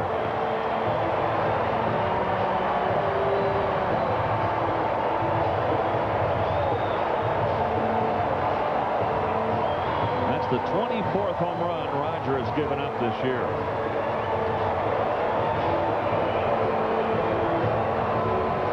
So Graffinino with his 7th, and the Braves lead by 3 again. Right down Peachtree, and Graffinino didn't miss it. I like how you localize that. Yeah, thank you. There's a lot of peach trees here. Peachtree Street, Peachtree Center, Peachtree this. Nagel looks at strike 2, and it's pretty apparent Denny's not going to swing the bat tonight. He injured that right shoulder. Again, it's not his pitching shoulder, but I don't think he's going to take a chance on injuring it at home plate, re-injuring it at home plate. Throw this guy a strike and tell him to go sit down. Change up, and you can go sit down now. So Denny Nagel has struck out twice. He hasn't moved the bat off his shoulder yet, but the guy ahead of him, Tony Graffinino, hit a home run to give the Braves a 5-2 lead here. I'll say that one traveled 398 feet. It was kind of a no-doubter. Lofton has walked and scored a run, then out on a good play by Nafi Perez on a little looping drive.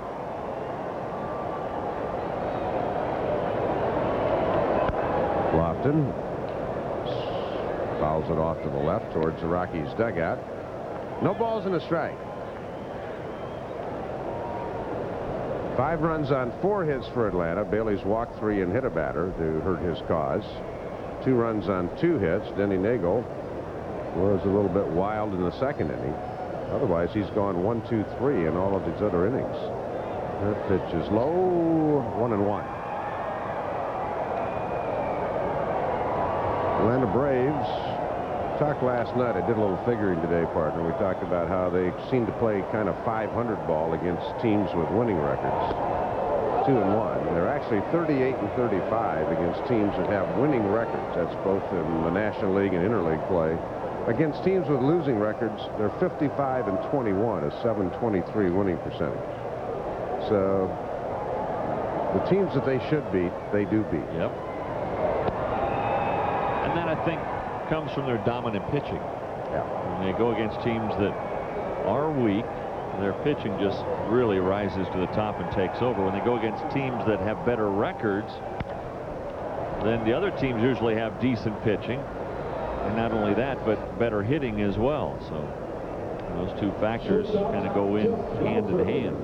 Now, Rocky fans will be left out from chance to win special prizes during our Fan Appreciation Weekend coming up September 26th, 27th, and 28th. Every inning, lucky fans will be selected from the stands to win valuable prizes, autographed items, and the grand prize, a new car. Don't forget to get your tickets for those games against the Dodgers.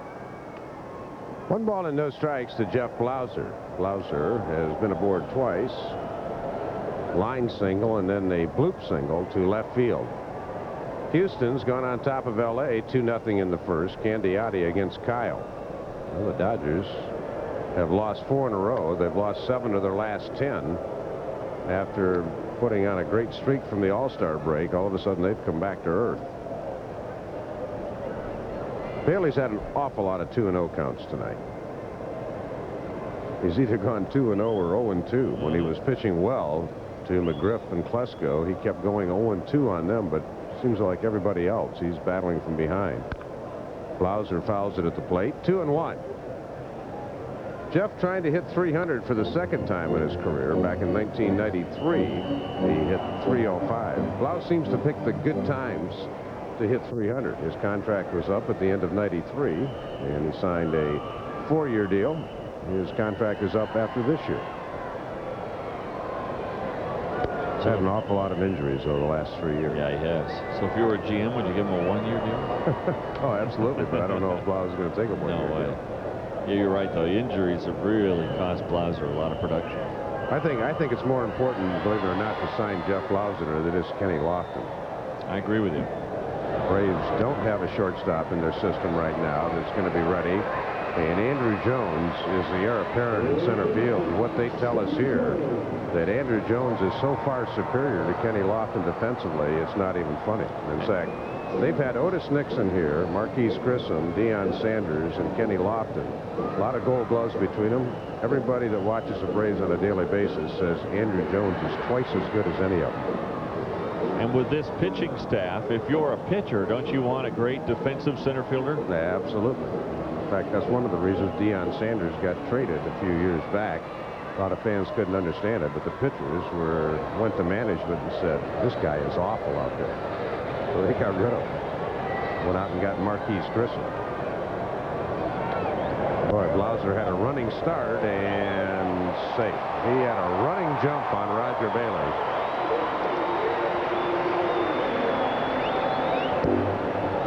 Manwaring, a great throw, but to no avail. Yeah, the throw was right on the money, but you're right. The jump was huge for Blauser.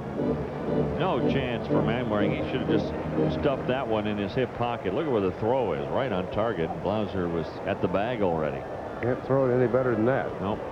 Great release, but when the runner gets a head start on you. So Chipper Jones now, the man in scoring position. And it's a ball and a strike. Chipper at 304. He's knocked in 108 to lead the Braves.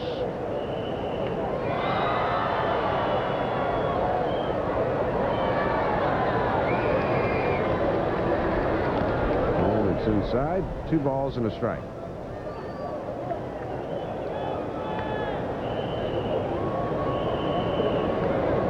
So a .523 winning percentage against teams with winning records, .723, 200 points better. And when the Rockies win a championship, they're going to have to borrow from that page. They have not done well against some teams with losing records this year. Chipper to left center. It's got some steam. Dante Ellis, Dante. And it kind of hooked back to him. So the lead homer by Graffinino gets the Braves another run. And we head to the 5th. It's 5-2 Atlanta.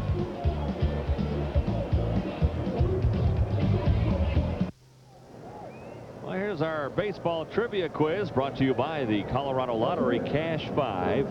We told you about Willie Mays hitting his 500th career home run on this date. Who was the pitcher that served up that milestone home run? I know who gave up his 600th, but 500, no clue. Here's Manwaring, who looks at a strike from Nagel. Only because it was a San Diego Padre pitcher that gave up his 600th, Mike Corkins, when I was out there. Manwaring to left should be playable for Klesko, who runs a circle route but ends up with the ball. He did a 360 spin and still caught it. You wouldn't do that at the Metrodome, would you? No, you take your eye off the ball there, and then you go, where is it? So with the exception of the second inning, the Rockies have not had a runner. They got 2 runs in the second, a walk, single by Bichette, single by Castilla, a sacrifice, and a sacrifice fly by Neifi Perez. But other than that, no base runners. Perez fouls it off Lopez. And Neifi Perez next to a guy named Guerrero in Montreal, who probably won't be the Rookie of the Year. He's missed too much time. Neifi's second now in average amongst leaders. You see Roland down there for Philadelphia. He's probably the leading candidate to win Rookie of the Year in the National League. 1 ball and 1 strike. Eagles definitely getting a little sharper now with his pitches. In the American League, I think it's a lock for Nomar Garciaparra of Boston. If he doesn't win it, they'll have to not give the award anymore. High pop-up. Lopez got it for out number 2.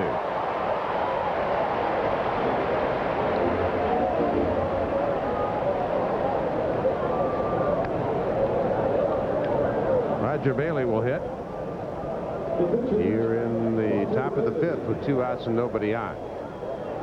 Tough to see the bullpens here, particularly the Rockies bullpen, so I didn't know if Don Baylor had anybody up in case they had something going or not. But with 2 outs, Bailey not a bad hitting pitcher. He'll let him go. From our vantage point, that camera would give us a look that at least someone was throwing. But from our vantage point here in the broadcast booth, we can't even tell if someone is up and throwing. 0-1 to Bailey. He struck out his first time. Rockies only have 2 hits. They were back-to-back by Bichette. This one's going to be their 3rd hit of the evening. So Kenny Lofton will get it on a hop. Bailey gets a hit, and that'll bring up Walt Weiss with 2 outs and a man on first base. Shortstop Walt Weiss. Fred McGriff tells Nagel he's going to play behind Bailey. Rockies tomorrow take on the Atlanta Braves. John Smoltz and Pedro Estacio. That game will start at 11 o'clock in the Rocky Mountain time zone. Hope you'll join us. One of the things I'll think about this year as I look back on Rogers' season, Dave, is what kind of year might he have had if he had not injured his hamstring in late June, early July. And that time he went on the DL, tried to pitch around it. Took him about a month and a half to get healthy again, and during that time he lost the mechanics on the changeup and the touch and feel on that pitch. Hot shot to left by Weiss, so first and second, and now Ellis Burks really does have a chance to make up for that mistake he made in the first inning defensively. Boy, doesn't he ever. Burks has hit Nagel well, a home run in his career. Hit the ball hard in the first inning on a line to Klesko. Rockies with 4 hits now, and they have come in spurts of 2 back-to-back. Dante and Vinny in the second, and now Bailey and Weiss here in the 5th. One more hit that goes about 420 feet would be real nice here.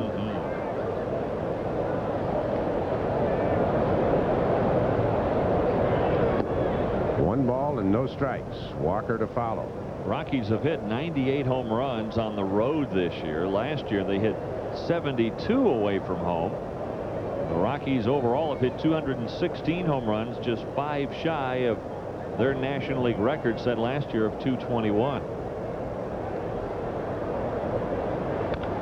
Tapper, Nagel's going to have to hustle over. He's got no play. I think he had a play at first base. I don't know why he looked at third. I don't know. Chipper Jones was coming for the ball, so now Larry Walker will hit with the bases loaded. Well, Leo Mazzoni up and pacing now, and even making a call to the bullpen. Well, here again, looks like he's got a shot at Burks, but the way he's setting up, you can see he doesn't even want to go there. He looks at third, and Chipper was charging, no one to cover third base. So now Walker with a chance to give the Rockies a lead. Big at bat for the Rockies right here to try to get back in this thing.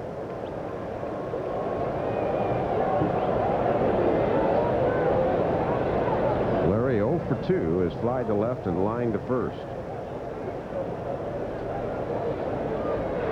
And bounces it to Graffinino. And 1 pitch, and the inning is over. Oh, McGriff dropped the ball. Fred McGriff dropped the ball on an easy play, and now there's a lot of confusion on the base pass. Ellis coming now. Here comes the runner to the plate. This is wacko. The Rockies get 2 runs. Fred McGriff dropped as easy a throw as you could possibly see, and then the circus really got going. 2-run score for the Rockies. Bailey, of course, coming home with the bases loaded, and then Weiss coming in from second base. This is as an easy a play as you're going to see for a first baseman. A little toss. He just loses sight of the ball. Never had it. Walker's safe. Then Burks looked like he was going to get caught off second base, but McGriff delayed on the throw, worried about Weiss, and then Walt hustled in with the run. The Rockies are back in it again. Whoa. Put a tent over that circus. Mercy. 1 ball and no strikes. 2 crucial defensive plays by each team. Ellis Burks, it cost the Rockies 3, and that one by McGriff cost the Braves 2.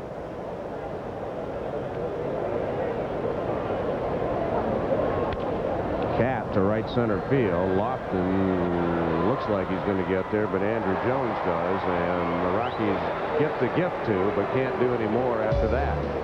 But we head to the bottom of the 5th, 5-4 Atlanta.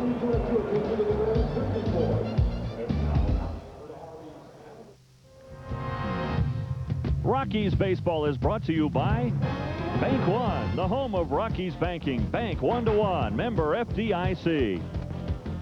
By Hoover, nobody gets the dirt like Hoover, nobody. By Domino's, the official pizza of the Colorado Rockies. By AutoZone, the best parts in auto parts. And by US West, life's better here.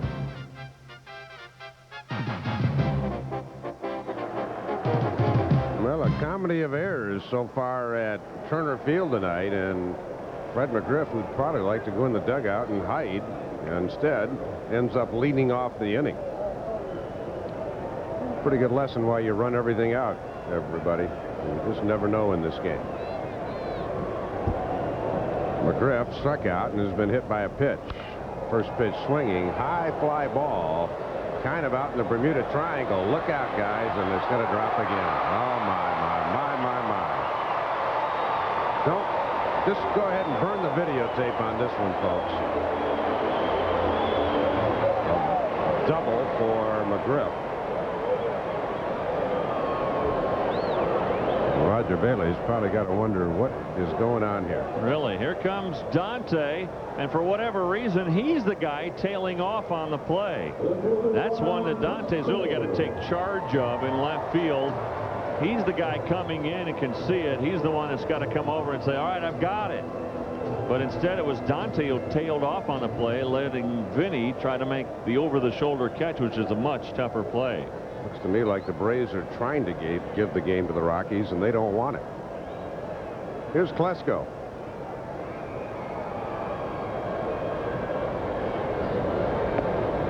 One ball, no strikes to Ryan. Houston leads L.A. 4-0. So in an evening where the Rockies could gain ground on both the Giants and perhaps the Dodgers, Rockies trying to lay an egg in this one right now. Strike to Klesko. Darren Holmes is throwing in the Rockies bullpen. He had a start against the Braves earlier this year and beat John Smoltz back in Denver. Way back in April. But last night's game, Dave, so crisply played, and tonight it's almost the antithesis of that. Never know when you come to the ballpark what you're going to get. You might get a brilliant jewel, or you may get one that you wonder why you paid your money to come out. No clock in baseball. You never know how the game is going to run. Klesko takes in, and Bailey wanted that pitch. 2-1. You think back when the Rockies scored the 2 there on the big error by McGriff. Probably the inning extended when Denny Nagel didn't throw to first to get Burks.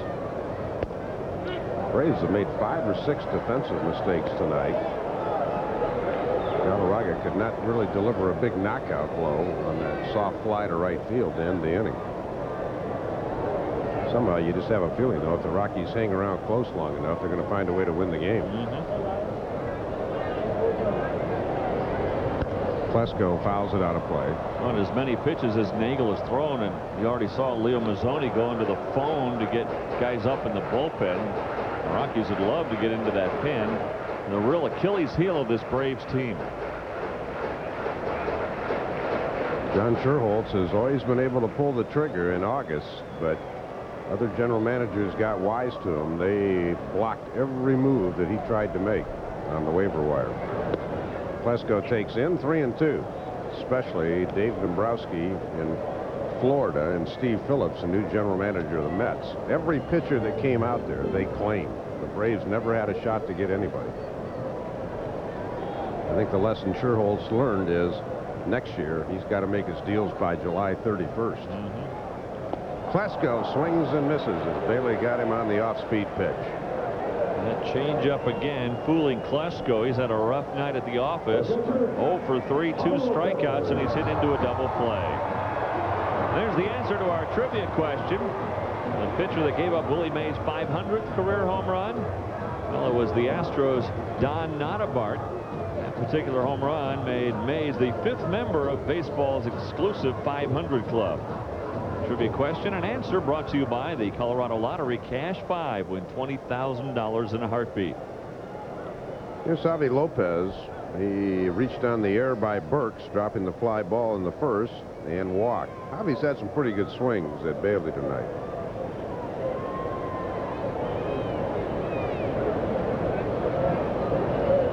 There's a changeup high, 1 ball, no strikes.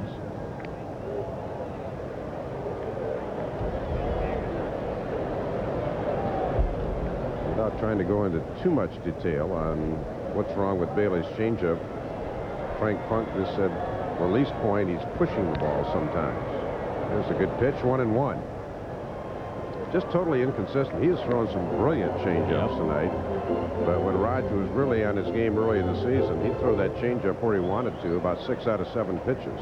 Now it's maybe 1 out of 2, 1 out of 3. Look, a guy who's not a good driver of the golf ball. He hits the fairway 330 yards out every now and then the other 2 are in the trees. Well, don't look at me for those 330-yard drives. A ball and a strike. Bailey, one of these times Rogers got to save one of these big runs that his defense has put him in trouble with, and that could give the club a lift.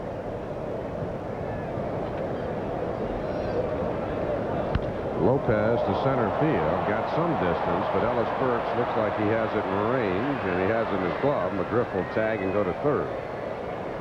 But 2 outs, and that'll bring up Andrew Jones. But the big out here was Klesko striking out and not able to advance the runner. So McGriff had to stay at second after the strikeout. And Klesko could have just hit a ground ball to Neifi Perez to get him over to third. The Braves would have had another run here. The Atlanta Braves are not a good situational hitting team and have not been even during this great run. And to be quite frank with you, I consider them middle of the pack as far as offense. But because they have the great pitching, that's why they win so often.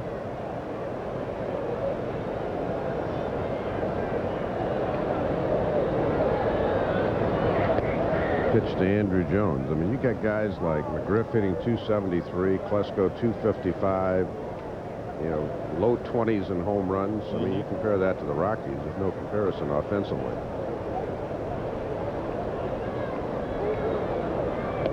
A strike called, 1-1. Andrew has flied to left and bounced to short. Dangerous hitter. Boy, Raj would love to get him here and save that run.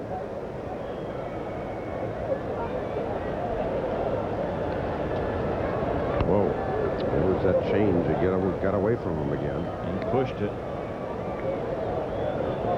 When we go to our on-camera segment after this inning, I'll try to show you folks just the difference in the delivery, what Frank was telling me about yesterday. Right. Show and tell time. Very good. So, hustle back from that break to the refrigerator. Talking to me? No, no. Oh.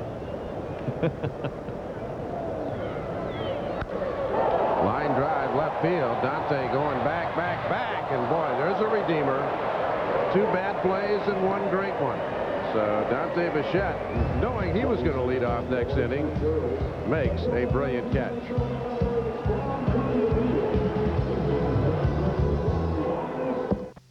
Welcome back to Turner Field in Atlanta with Dave Campbell. I'm Dave Armstrong, our professor. Take us to school here on the changeup. Well, when Roger was pitching well earlier in the season, he was driving down with his delivery. When he has that changeup up, he's pushing like this, the way Frank Funk explained it to me, and it's just all about arm angle and release point, and I mean, confidence plays such a good part too. No question about it. Well, Roger Bailey got out of that jam, so the Rockies still well within range. Dante with a great catch. So now he leads off the 6th inning for Colorado with a chance to tie the game with 1 swing of the bat. Rips it to left field. Klesko's going to have to play this on a hop. A lead single for Bichette. And there is activity in the Braves bullpen. Dante with a 2-for-3 evening.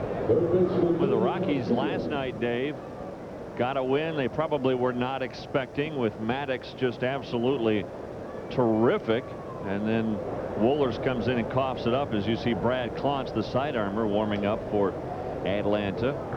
And then tonight with the big error in the 1st inning and a couple of other errors of omission, and yet it's the Braves who have really helped out, including Fred McGriff, who dropped an easy throw from Graffinino to allow 2 runs to score. Ball gets briefly away. So if the Rockies can come back and win this one too, you talk about getting this journey off to a tremendous start, man.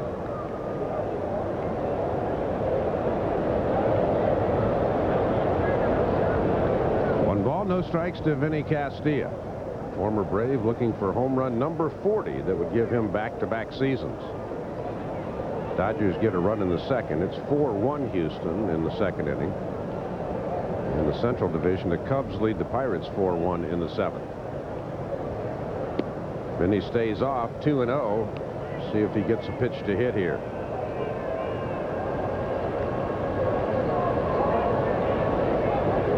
Rockies play tomorrow. Gene Glenn, I'm sure, is flashing a green light to Vinny here.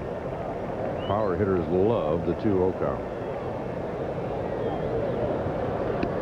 Wide, 3-0. And if Vinny reaches, Manwaring may be in that same position he was in before, bunting the runners along. And if they go to Klontz, then you might see Jeff Reed. You would see Jeff Reed. But they'll probably let Nagel face Manwaring anyway. Green light. Yep. Bounce to Chipper Jones. One play to first base, and out goes Vinny. But down to second base, the tying run goes Dante Bichette. Looked like McGriff was concentrating on that ball going into his glove. Yeah, he was.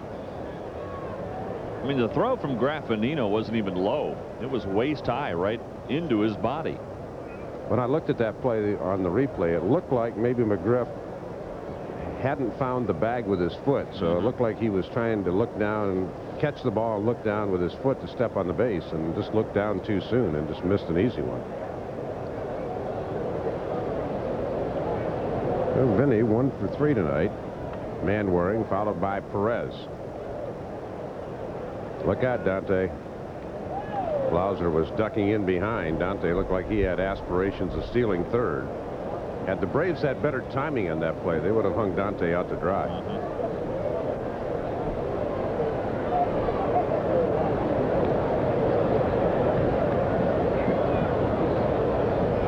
The best arm is in right field. It belongs to Andrew Jones. He made one poor throw tonight. You can run on Klesko and Lofton, especially Lofton. This kid, he is going to be a great player. Yeah, he is. 20 years old. Manwaring fouls it back 0-2.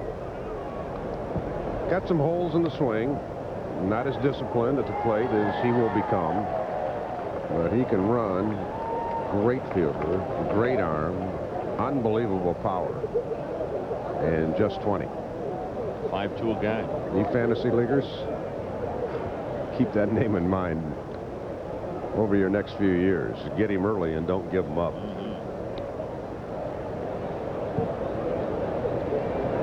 1 ball and 2 strikes to Kurt Manwaring. Fred McGriff. Big air tonight. Braves have made 5 mistakes. Rockies have made 3. So it has been far from perfection, but certainly interesting. And Bichette dancing again at second. Graffinino kind of between a rock and a hard place because he wants to hold Dante close, but he also knows Manwaring hits the ball to the right side of the diamond a lot, so he can't just vacate that and go over and hold Dante on.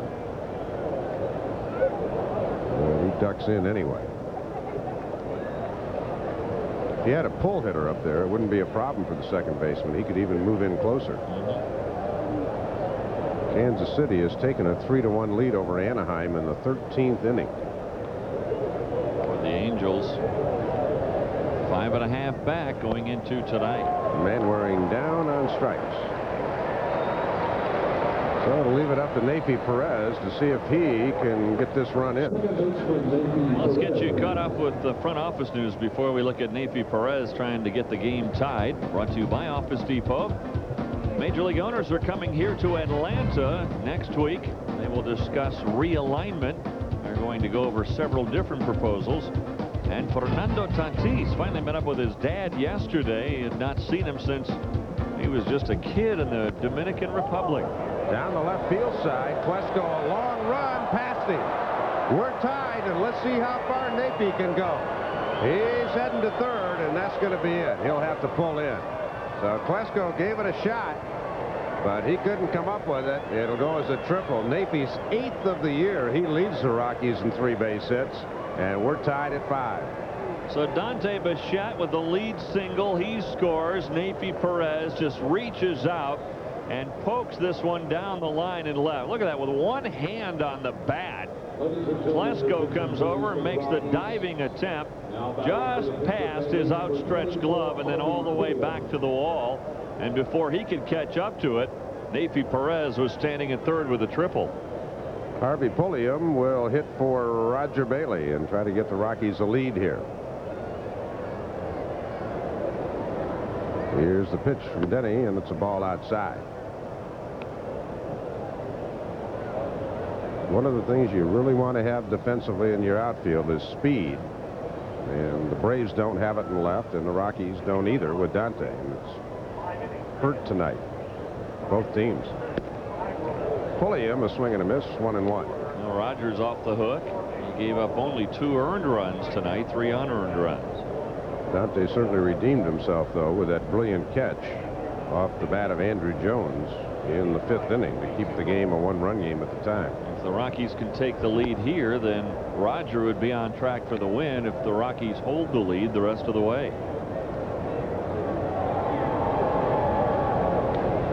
Nagel is due to bat second in the bottom of the 6th inning.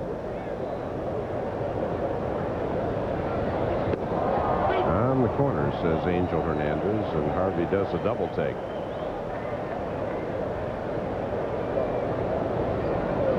Roger Bailey in search of his first win since the 26th of July. If Harvey can single home Perez, he just might get it. Line to center field. Lofton started in, now goes back and is able to grab it. Kenny Lofton almost took a fatal first step, but his speed allowed him to run it down. So Bailey won't win, but he won't lose. We go to the bottom of the 6th. Tied at 5. Well, let's get you caught up on what's happened so far with our Bank One game summary. Few errors of omission in this game, but Neifi Perez has just hit an RBI triple to tie the game at 5. Reaching out and poking it one-handed down the line. Brian Klesko could not catch up to it. Goes all the way to the wall. Bichette scoring to make it 5-5. So Roger Bailey, he is done for the night. And coming on in relief for the Rockies here in the 6th inning will be Darren Holmes. As Dave mentioned, Holmes had a start against these Braves back in April and outdueled John Smoltz in that effort at Coors Field. There's the line on Holmes so far this year. He worked on Tuesday against Houston. He did allow a run and a hit. So Darren Holmes, his chore will be to try to keep the Braves in check as the Rockies continue to come back in this game. They were down 3-0 and then again 5-2, and they have tied it at 5. It'll be Graffinino. Tommy Gregg is out to pinch hit for Denny Nagel. And then back to the top of the order with Kenny Lofton. Interesting game, but certainly not one that you would say has had a lot of sterling play. Last night, on the other hand, was an absolute jump. Great pitchers duel. Clutch hitting by the Rockies in the 9th inning. Good defense all the way through. They've both been interesting for different reasons. Yeah. Graffinino after a breaking ball 0-2. Tony hit a home run his last time up against Roger Bailey. So Bailey goes 5 innings. Will not figure in the decision. He allows 5 hits, 2 earned runs as they charged Ellis Burks with that 2-base error that allowed 3 to score in the first. Graffinino pokes it foul. 4 walks, 5 strikeouts, 1 hit batter for Roger Bailey tonight. We'll catch you up on the National and American League scores when we get to the 7th. Anything of great interest comes along, we'll pass it along. The Giants lost today. Kevin Brown in Florida shut him out on 3 hits, 8-1. So the Marlins, who had lost 6 of 7, get a much-needed victory in their pursuit of the wild card. Al Leiter's going to go tomorrow for the Marlins against San Francisco. That means that we'll see Alex Fernandez Monday, and then Kurt Ojala on Tuesday night. Ojala, a left-hander for the Marlins, a soft tossing lefty. 2-2. So the Rockies with a bit of a break, not having to face Leiter and then Fernandez. Darren's gone as far as he needs to go right here. 2 balls, 2 strikes. Throw a strike here, or at least one that looks like a strike. Nope. 3-2. They had him 0-2, and then Graffinino fouled a pitch off, and he has thrown 3 consecutive balls since then.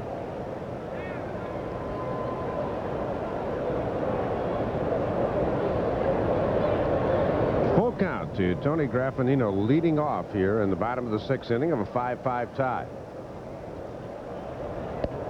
Ooh.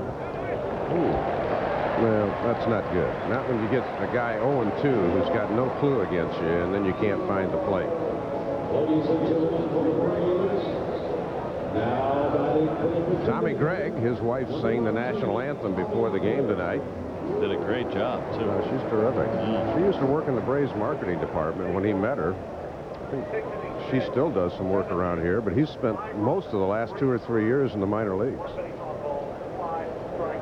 You see 0 for 4 as a pinch hitter, including 1 last night, 0 for 1. So both starters are now gone.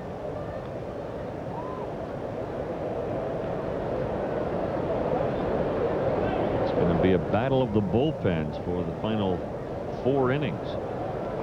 3.5 innings. Darren, that thing that's white back by the catcher, that's home plate there. 1 ball and no strikes. He found it with his first 3 pitches. He hasn't thrown a strike since. Great Satchel Paige used to say, hey, throw it over. Home plate doesn't move.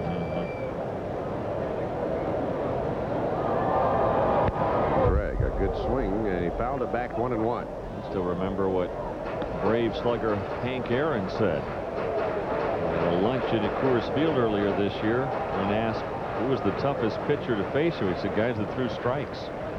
Indeed, guys that got ahead, but we talked about that 2-0, 2-1, 3-1 count. You make a lot of great hitters out of guys that sometimes are ordinary when you get that count on them.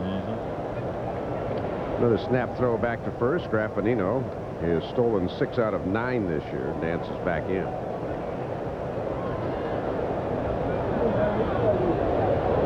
Rockies will have the top of their order up when they come on in the 7th. That one bounced. 2 balls and a strike. We showed you the retired jersey of Hank Aaron. Curtis Laskanik starting to warm up for the Rockies now as Darren Holmes having trouble locating home plate. We showed you the number 44 for Hammer and Hank. Other jerseys retired here by the Braves, including a former Rocky, number 3. Dale Murphy, his jersey retired here. Greg fouls it out of play again. So Tommy kind of figuring that Darren, struggling with his changeup and his curveball, would get fastball 1-0 and 2-1, has, but hadn't been able to hit it. Darren could get that hook across or the slider. I don't think Greg would have much of a chance, but I don't know how Darren's confidence is on that right now.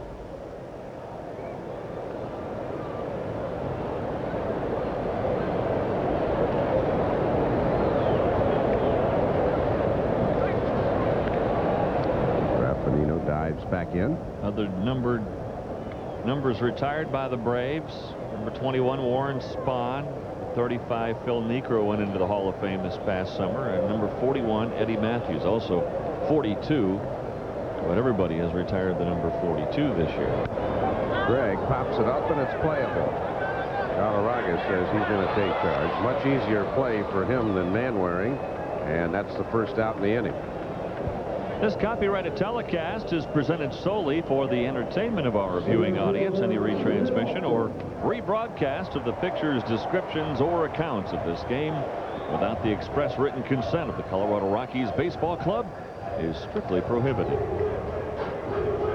Kenny Lofton walked, scored in the first, popped out to second on a good running catch by Perez in the second inning, and bounced out to Galarraga in the fourth.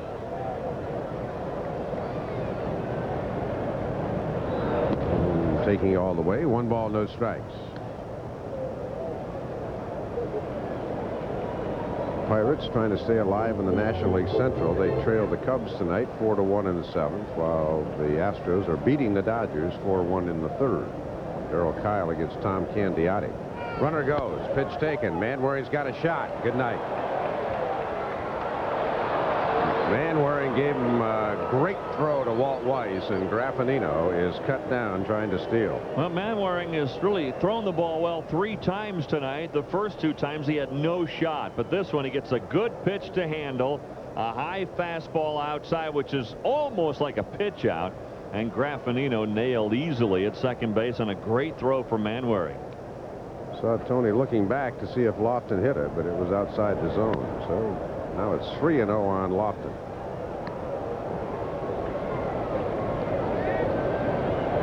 The Steelers got 75% success rate, but you got to have pitchers who will give you a chance. Nothing wrong with Manwaring or Jeff Reed throwing. Strike to Lofton. Got to make Kenny hit his way aboard here. He's got 5 home runs this year, so he'll pop one now and then, but he hurts you a lot more with a walk and a stolen base. Foul back, 3-2. Full count to Lofton. Last chance for Denny Nagel to perhaps think about getting his 21st win. The Braves would have to score here in the 6th inning. Lofton, as Dave mentioned, 5 home runs this year. He had 14 last year for Cleveland. That was a career high for him. And that one fouled off.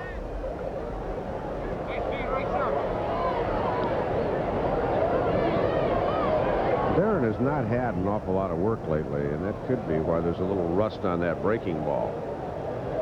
When he has regular work, he generally exhibits better control with the off-speed pitches. And Lofton draws the walk. So 2 walks in the inning, and certainly a threat to steal here. Blauser's the type of guy that'll take a couple of strikes to give Lofton a chance, too. Don going, oh, man, make the guy swing the bat. He's saying, get that camera off me. Get the camera off me. One thing Jim Leland, one of the first things he does when he gets a managing job or when he switched to Florida, he wanted to know where all the cameras were so he could hide from them.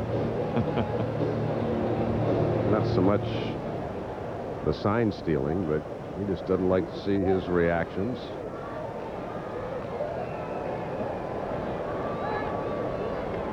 Lofton will get Holmes' attention.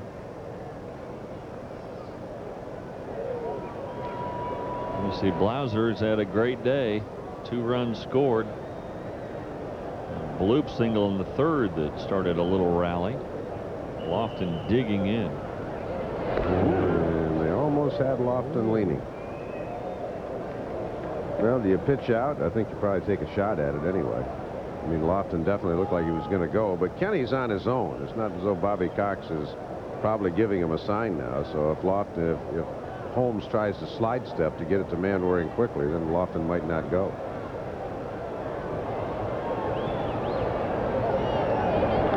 Pitch out, and he wasn't running.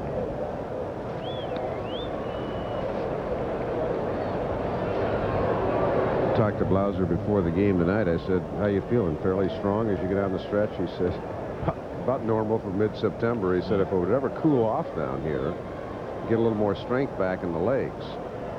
It's gotten increasingly warmer each day we've been in Atlanta. Beautiful day on Thursday. And Lofton again getting attention from Darren. How much do you think, Dave, for Lofton is not only his stolen base total down because of the groin injury, but switching leagues and having to learn all the pitcher's moves again? Well, I'm sure that, I mean, he came in brimming with confidence. He kind of feels like he can run against anybody. But early in the season, Brad Osmus of Houston threw him out a lot of times. They played Houston 6 of their first 12 games, and Osmus threw him out 5 times. And I think he started to get into Kenny's head. And then the groin pull, 32 games he missed, and he just hadn't run very much since then. But his legs appear to be feeling better. He's run well in this series. And they keep pitching out, but Lofton not going. I'll bet he goes now. Now, well, you can't pitch out again. You got to go get Blauser. I mean, again, Kenny Lofton's not going to steal second, third, and home, so if you get the hitter out, you don't have to worry about it.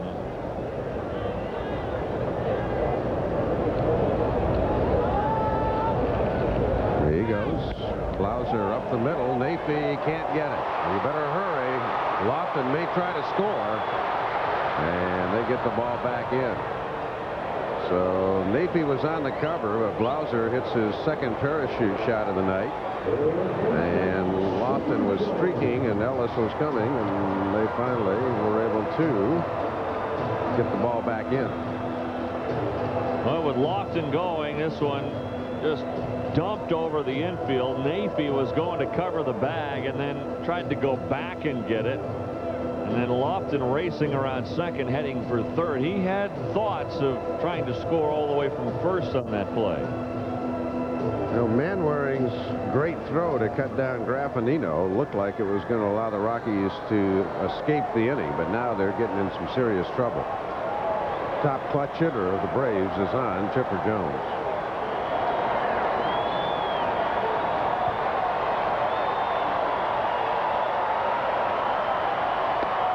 Breaking ball strike. Good start for Darren. We heard our first chop at Turner Field this trip.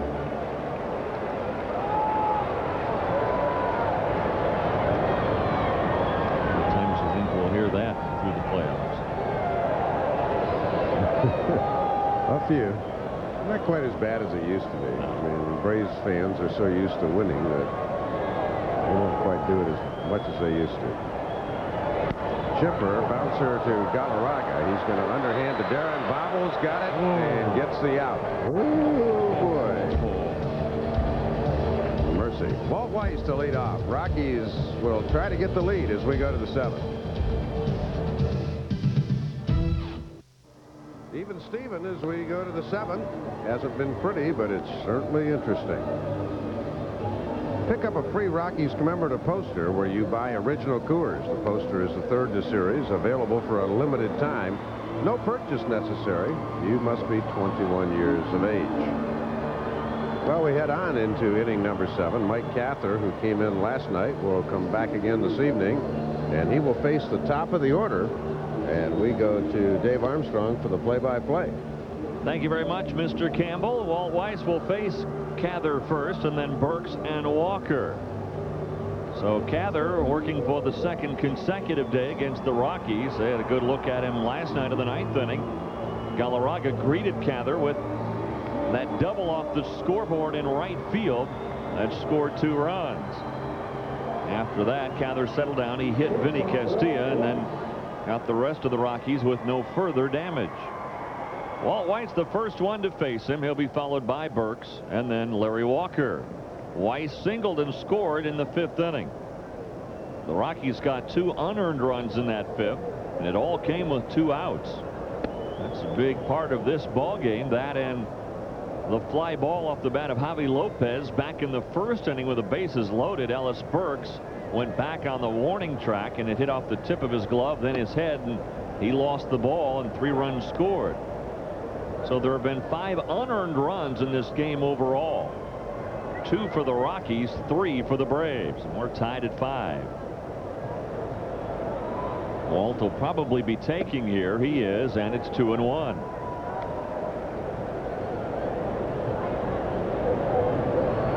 Well, no question, the Braves bullpen has cost them a few games this year. This is a little chopper that's going to go foul, and it's 2-2 now to Walt Weiss. Ellis Burks waiting to get his hacks in the on-deck circle. Rockies with a chance to pick up a full game on San Francisco and be just 6 back. L.A. they're still losing to Darryl Kyle and the Houston Astros at the Dome. A chance maybe to pick up ground on both the division leaders. Way outside, 3-2 now to Weiss.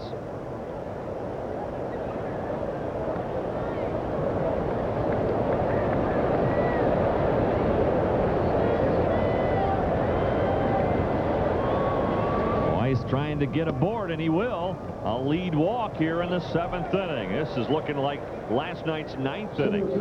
Well, I think we saw on a graphic earlier that Walt Weiss had walked in 10 straight games. Make that 11. So Walt Weiss tonight on base percentage .500, a single and a walk in 4 at bats. That'll bring up Ellis Burks. 5 runs, 7 hits, the error for the Rockies. 5 runs, 6 hits, and an error for the Braves. Burks with that infield single his last time up. It's a play on which Denny Nagel probably is going to look at the videotape and say, why did I not go to first base? Instead, he looked at third to try to get Roger Bailey there, but Chipper Jones was charging too. No one covered the bag. And then Walker hit the next pitch to the second baseman, Graffinino. His throw right on target to McGriff, who dropped it, and 2 runs scored. 1-0 here to Ellis Burks. So Cather in trouble. He walked Weiss and facing Burks.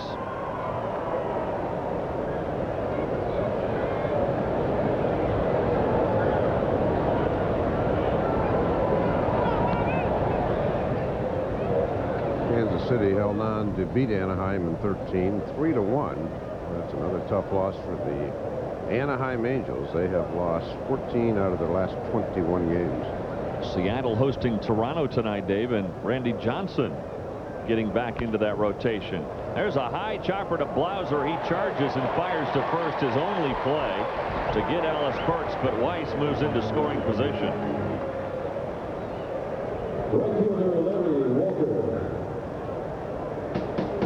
Tonight at 9, Tamara Banks and John Soderman give you the news that keeps you in touch with the world. Watch Denver 2 News, Denver's first late news, tonight at 9. And we just saw Jim Conrad join us in our booth here a few moments ago. He is on hand here in Atlanta for tomorrow's Don Baylor show. They're going to walk Larry Walker intentionally here to put runners at first and second.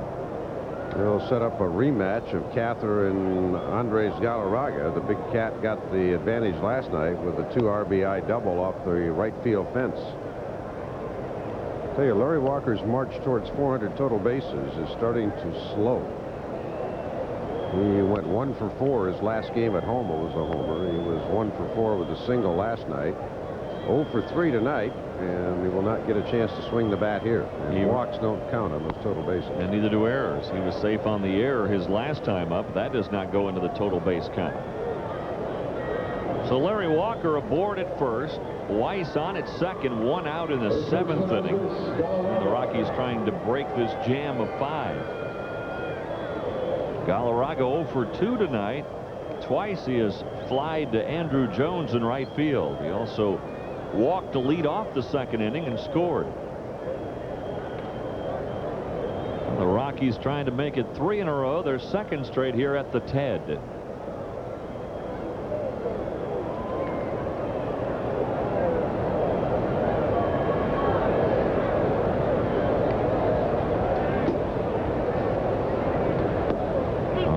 outside edge, strike one to Galarraga.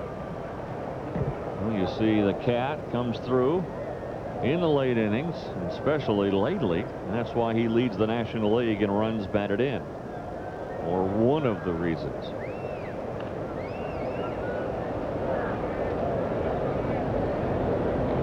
Weiss dancing around at second. That drew the attention of Cather. I think Cather also had second thoughts about what pitch he was going to throw. You know, he doesn't want to throw that same pitch he threw the Cat last night. Middle fastball. Galarraga hit it the other way.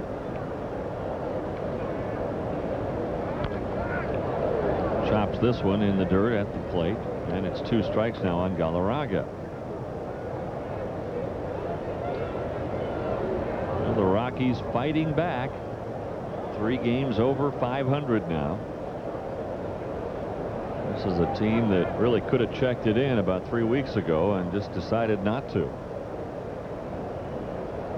Even if they don't win the division, you got to give them credit for that. The 2-strike pitch that hit him. Galarraga, that's not what Cather wanted to do here, to hit Galarraga. That loads him up. Amazing thing was that was a changeup, and it just got Galarraga on the point of the elbow, so it did hurt. So even a changeup, if it hits you in the right spot, or wrong spot in this case, can definitely hurt.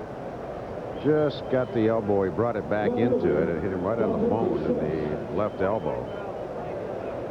So bases loaded, and a chance for Dante and the Rockies to do something real big here. Big time. Chipper in. I don't know if that's on directions from Bobby Cox or not. Well, there is activity in that Braves pen, but again, from our booth, we can't see who it is. We are told, and now we can see through the miracle of television, that it's Brad Klontz, the right-hander, and Alan Embry, the left-hander, the only lefty for the Braves in their pen.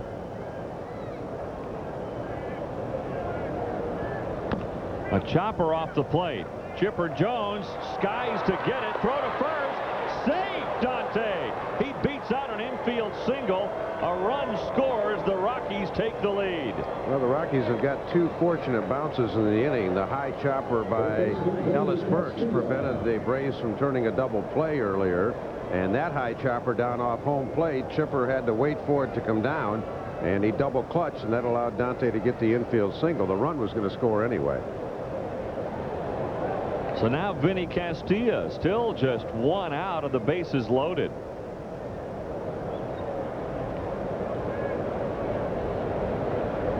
Vinny hits a little squiver down the right field line. The Rockies aren't hitting it hard, but they're punishing the Braves right now. 2 more scored. Dante goes to third on the 2-run single by Vinny Castilla, and the Rockies lead it 8-5. Rockies certainly can't complain about Lady Luck tonight. They've gotten a lot of very fortunate bounces, and Bobby Cox going, oh, man. But like most big innings, it began with a walk. Walt Weiss, top of the order, keys it in. So the Rockies, who trailed 3-0 and 5-2 in this game, have scored 6 unanswered runs and now lead 8-5. Manwaring up with runners at first and third and 1 out. How about a squeeze That's here? exactly what I was thinking. Dante not coming, and the pitch outside, ball 1.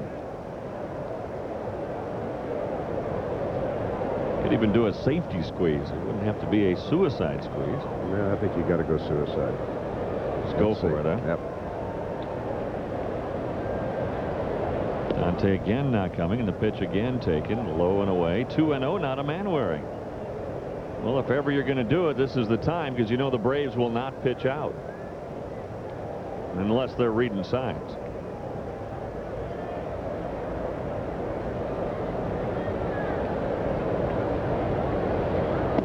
And he takes a strike, and it's 2-1.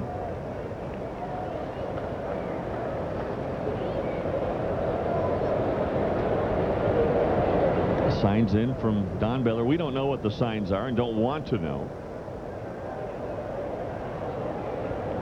Besides that, about the time we knew them, they'd change them. Yeah, they change them quite frequently. Sometimes in the middle of a game, they'll change signs. And let's see if Don, I mean, he's got two options here, really. One is to squeeze, and the other one is to go ahead and start Vinny to try to stay out of the double play. I think one of those two is going to happen on this pitch. Back up the middle. This could be two. Blauser steps on the bag, and Manwaring spoils the rally by hitting into the inning-ending double play. But it was a rally that proved profitable for the Rockies. They score 3 times and lead by 3. The National League scores brought to you by Powerade. Padres beat the Cards today. Tony Gwynn 2 for 5 in that game. Dave Burba got the shutout. Willie Green hit a home run in that ball game as Cincinnati beat Philadelphia 3-0. Kevin Brown, a 3-hitter. The shutout was spoiled by a home run by Marvin Bernard in the 9th inning. White and Alou home runs for the Florida Marlins. 3-run homer by Bernard Gilkey in the bottom of the 11th won that one for the Mets. They rallied from a 6-run deficit. Chicago leading Pittsburgh 4-1 in the 8th. Big game for the Pirates. And the Dodgers, they're trailing the Astros and Darryl Kyle 4-1 in the 5th. The Dodgers have lost 4 straight in 7 of 10. Well, get your lineup cards out. A lot of changes for the Rockies. Quentin McCracken coming in defensively to play center field. Ellis Burks moves from center over to left. McCracken will hit in the pitcher's spot, the number 9 spot in the order. And Curtis Lescattic now comes on in relief of Darren Holmes. Holmes pitched 1 inning. He walked 2, gave up a hit, but not a run. So Holmes, the pitcher of record for the Rockies right now, who lead 8-5. You see the line on Lescattic this year. The first guy he'll face is crime dog Fred McGriff, who would like to atone for his error that resulted in 2 runs. What was the White Sox old saying, win ugly? I was thinking that when I was out on a break back in 1983. 2 strikes to McGriff. Oh, yeah. White Sox won the division that year by 20 games, and they just made a... They didn't play very good baseball the second half, but they played just good enough to beat the other teams. Well, if the Rockies do win this one, it would be an ugly win, but boy, put a big check mark in that W column. Yeah, when you look in the W column, none of those wins look ugly. You just look at the total.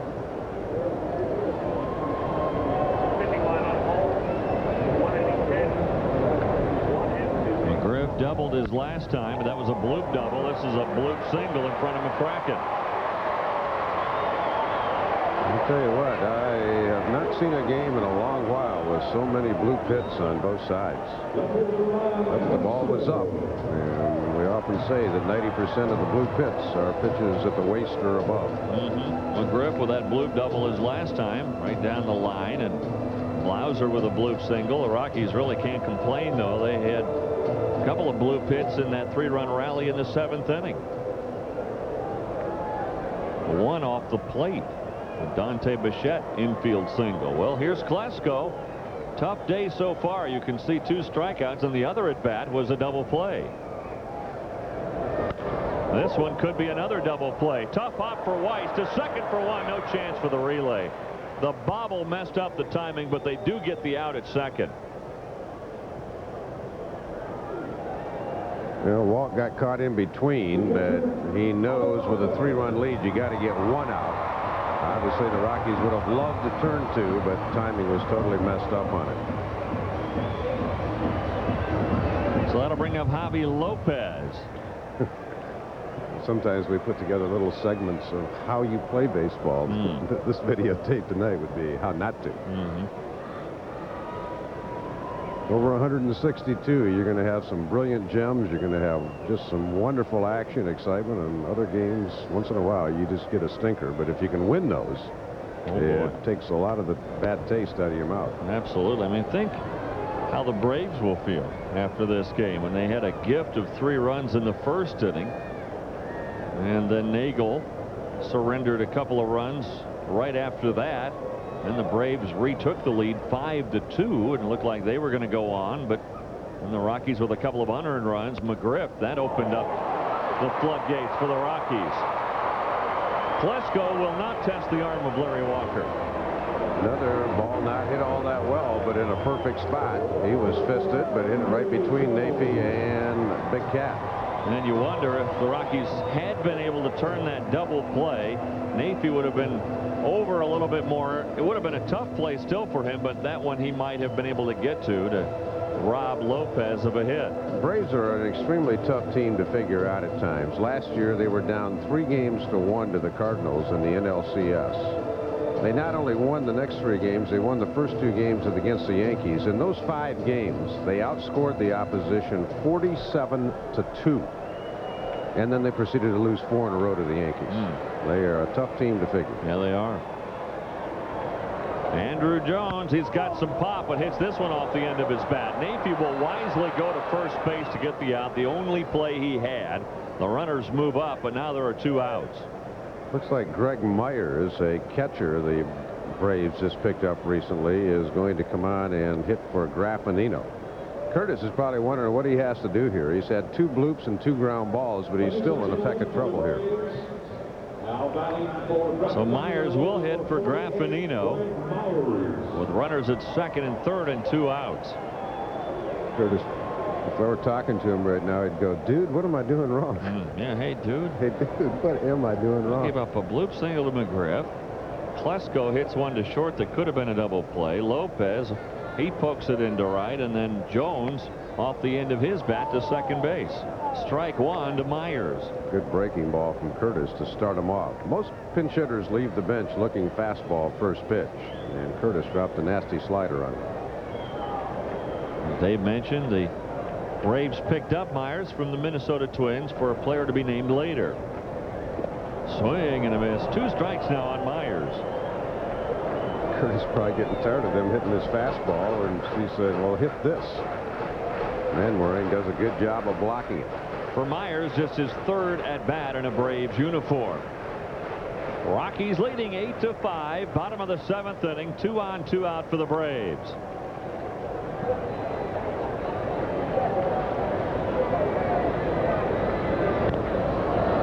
Got just a piece of it, Myers. Another good breaking ball from Leskanic. Looked like Greg may have been sitting on that one. Curtis may have to throw a fastball to keep him honest here. I think he probably thought, hey, if the guy's going to throw me 2, he'll probably throw me 3. He had a pretty good swing at that pitch.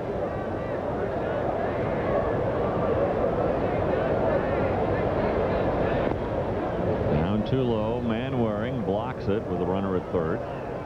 And it's 1-2. Well, he can go 2 ways here. He can try to throw that good breaking ball and make it dip down out of the strike zone when you're ahead 1-2, or he could pound him with a fastball in. I don't think you go fastball away here because he's guarding away. And don't leave the breaking ball up in the zone.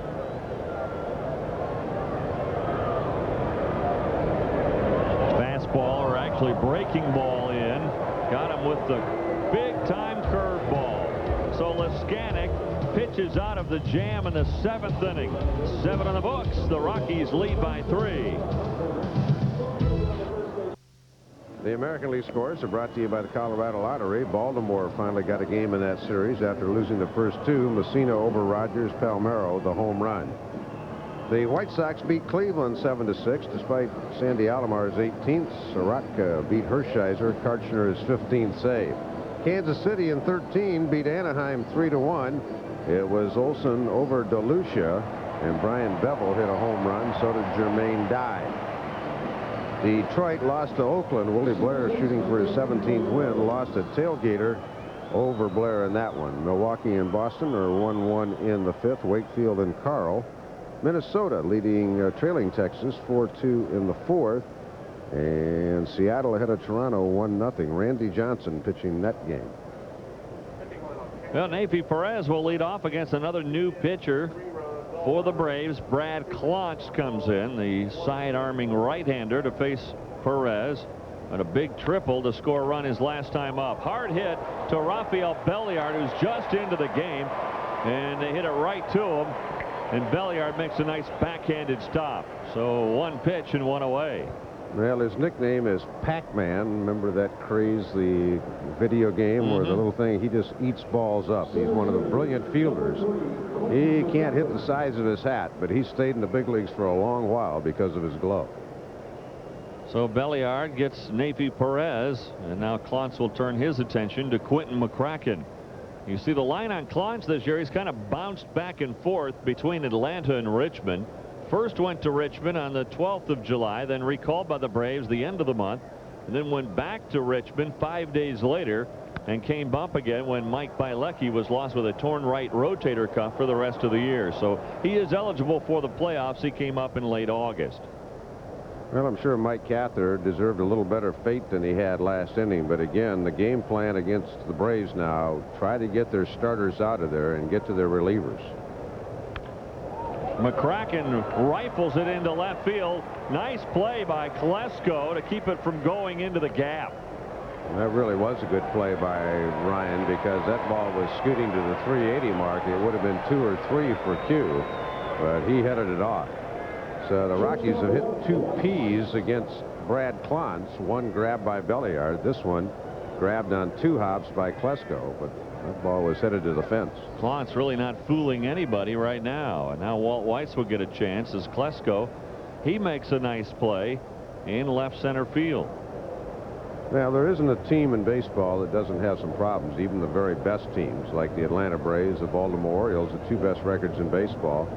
The Orioles, they got to be worried about Jimmy Key. His innings are starting to pile up. He hasn't been effective. Robbie Alomar's been hurt. They got some nagging injuries.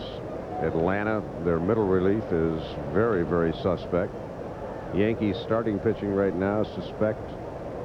Seattle bullpen, they're in the team. You can really go out on a limb and pick to win the world title right now. You're right. Here's Weiss. He looks at a ball outside. Ball 1. Weiss started that rally for the Rockies in the 7th by leading off with a walk. Weiss scoring 1 of 3 runs in the 7th. He also scored in the 5th inning. I know sometimes in basketball, when some teams are so evenly matched, you always then look at a coach who might make a difference. That isn't always the case, but if you do that, then all of a sudden maybe Jimmy Leland and the Florida Marlins come to the forefront. They don't have any great weaknesses in their pitching. Weiss hammers it, but foul.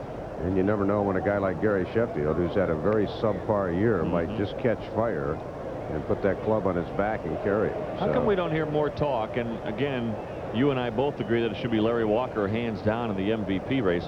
But how come we don't even hear Moises Alou's name mentioned in that race? Yeah, he's got 108 RBIs, and I don't know. A ball and a strike to Weiss.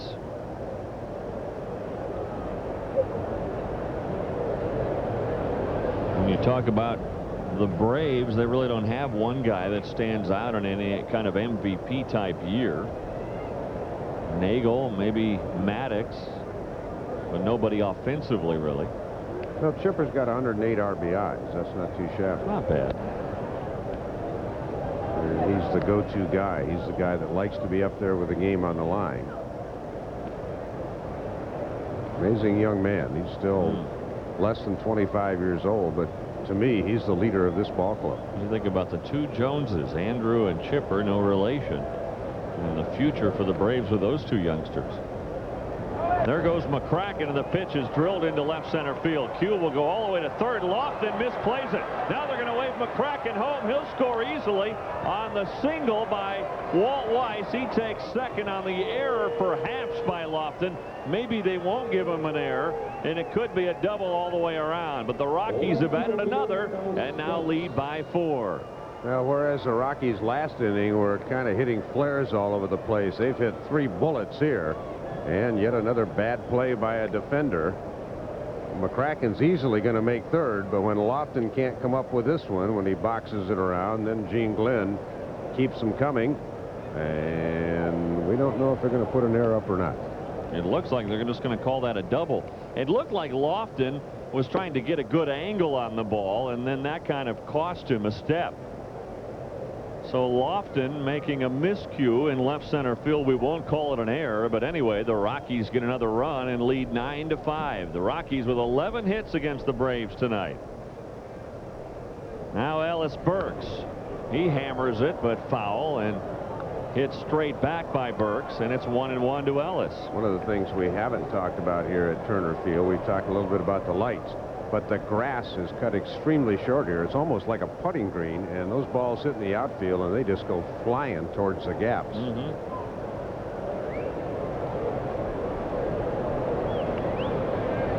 Well, Burks with a chance to really punch a hole in this one.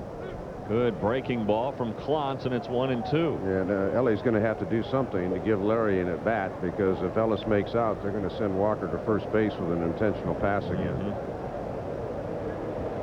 And we're keeping a close eye for Walker on that total bases, trying to get to 400. Poked past McGriff. It hit his glove, and now they're going to wave Weiss off, and it gets by Andrew Jones. Well, the comedy of errors continues. Burks is going to try for third. The throw, not in time. Put a tent over this circus tonight. Ladies and gentlemen, welcome to the Ringling Brothers Barnum and Bailey Circus at Turner Field. Yeah, that'll be a hit, an RBI in air. And let's see what Bobby Cox has in mind. He may bring in Alan Embry, the left-hander, to pitch to Larry Walker. But they have hit the ball very hard. 4 batters, 4 rockets against Brad Klontz. And the Braves are helpless as far as getting any help for the bullpen. They may have to take one of their starters out and make him a setup guy. Well, they don't have a dome here at Turner Field, but they might have to put a 10 over this place after tonight's contest. Another error for the Braves. Bobby Cox standing beside himself. A call to the bullpen with the Rockies leading it by 5. 10-5, the Rockies are getting into control of this baseball game.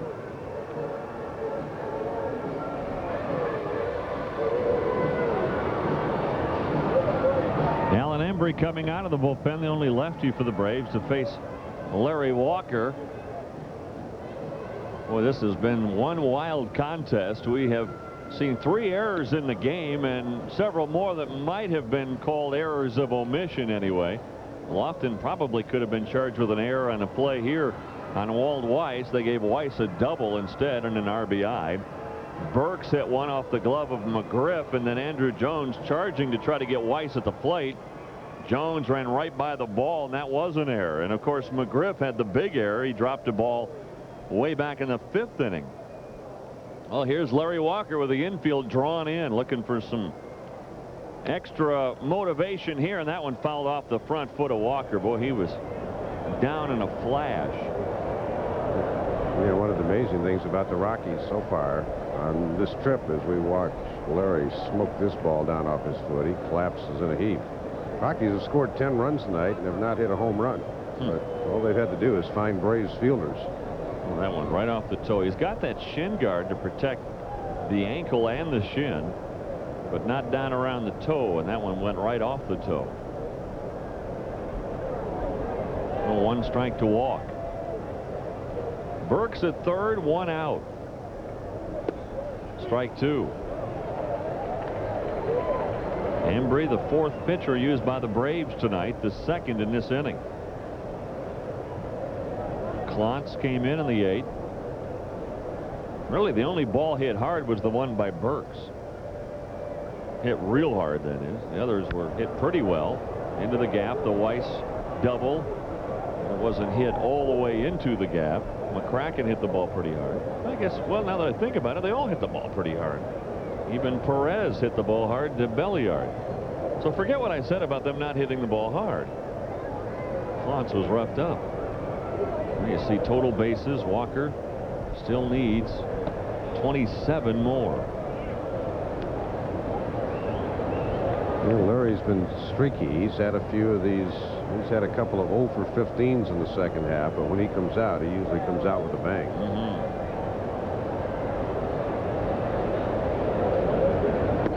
Swing and a miss, and down he goes. And you can see him wince. That toe's probably going to be swelling up just a little bit. So Walker strikes out, and then Burke still at third. Remember, he just beat him with high gas, and now they're going to walk Galarraga to get to Curtis Liscanic, who's sitting in the number 5 spot, and we'll have to see what Don has in mind there.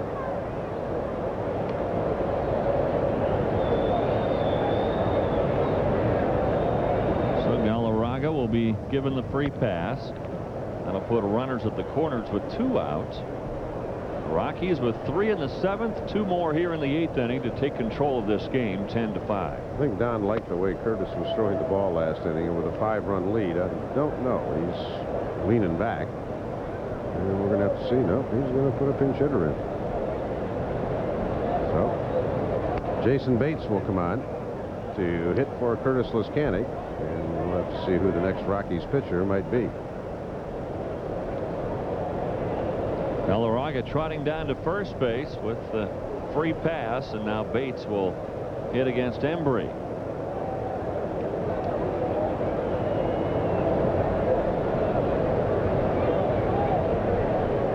Mike Munoz, who came on and got the Braves for an inning last night, now throwing. The Braves have a pinch hitter to lead off the 8th, then Lofton and Blauser. Well, Jason Bates, 6 for 18 pinch hitting this year, and he's been the doubles king. All 6 hits have been doubles. Number 6, Jason Bates.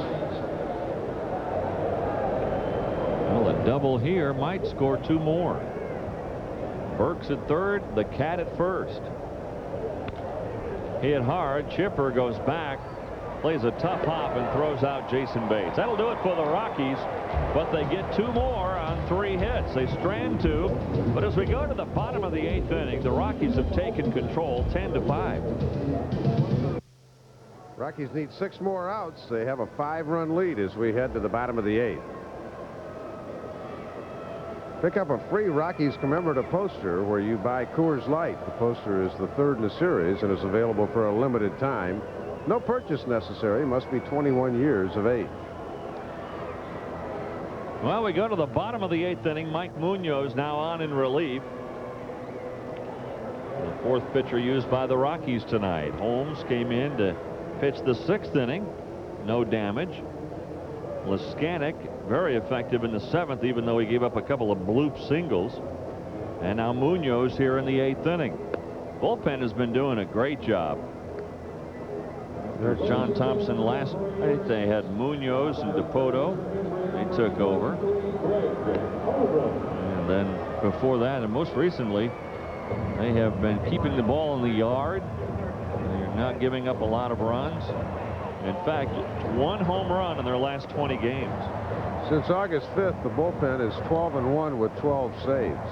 So pitching has really keyed this Rockies resurgence. There's no question about that. I mean, the hitting has been fairly constant all year except for that one horrible road trip when they went to Texas and San Francisco and scored 6 runs in 6 games. But other than that, the hitting has been pretty consistent all year. But when the pitching picked up, that's when the Rockies started playing much better baseball. You know, once they put DePoto in that closer's role and he took to it like duck to water, as Greg Colbrin comes in to pinch hit here to lead off the 8th inning. That just settled everybody else into a role. Yep. And the Rockies have picked it up from there. Yeah, I mean, hindsight's the only perfect science. If Don had known that that was the way it was going to work, but he gave a lot of guys a chance in that closer role. Through the hole, lead single for Colbrin.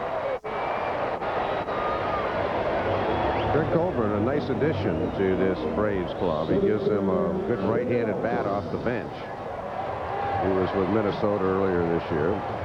So now we go to Lofton and then Blauser, and Mooney needs to get an out or 2 here, not to let this manifest itself into a big inning. He and Greg Myers joining the Braves from Minnesota, both for players to be named later. Their trades came at different times. The Colbrin deal was made the 21st of August. Myers came to the Braves just a few days ago, the 5th of September.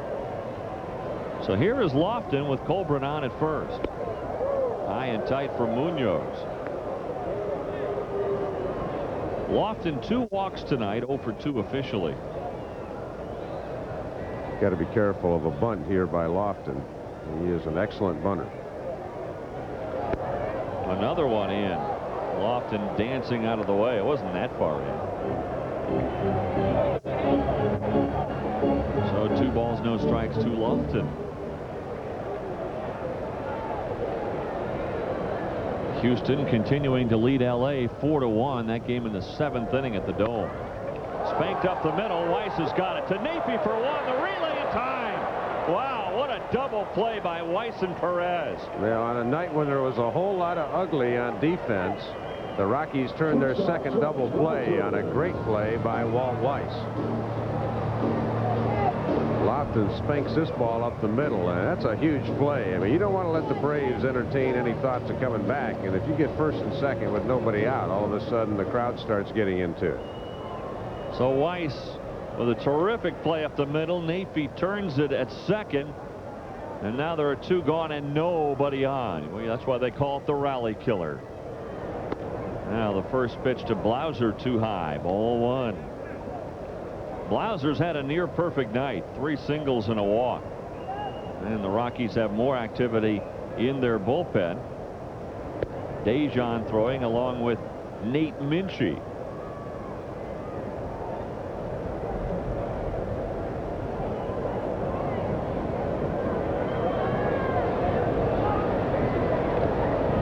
Two balls and a strike.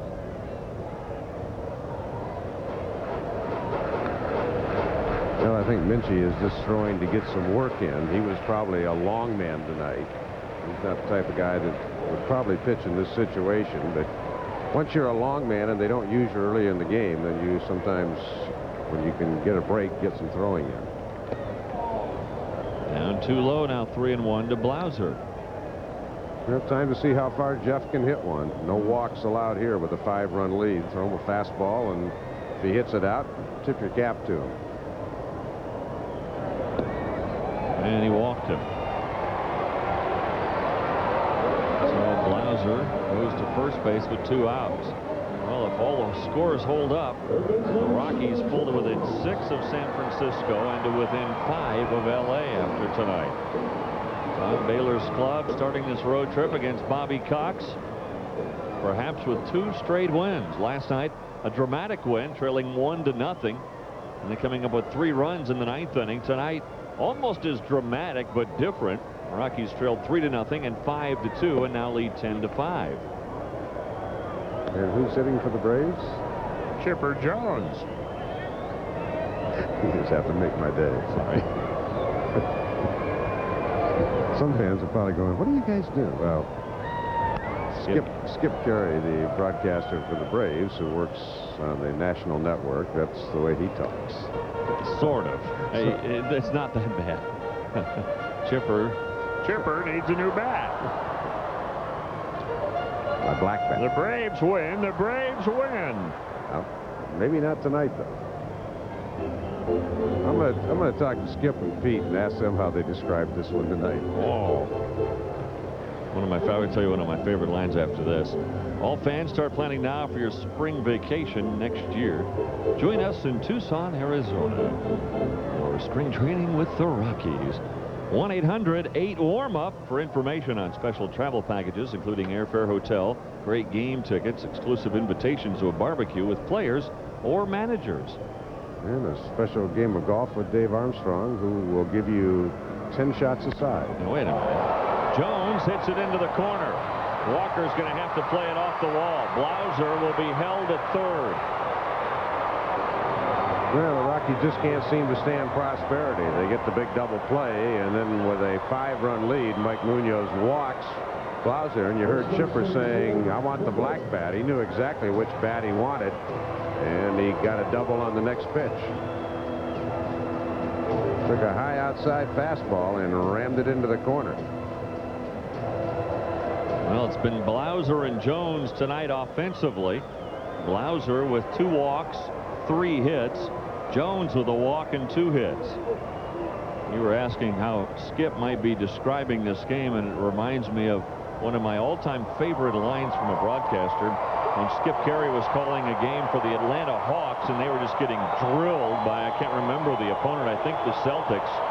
And he said, ladies and gentlemen, as long as you promise to patronize our sponsors, you have my permission to walk the dog.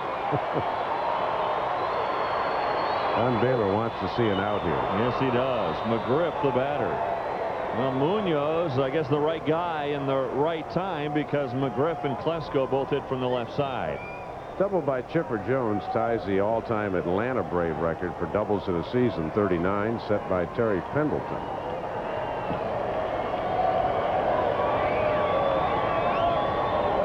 McGriff with 2 hits tonight, but what he'll remember is his head hits the pillow is that error that cost the Braves 2 runs and gave momentum to the Rockies.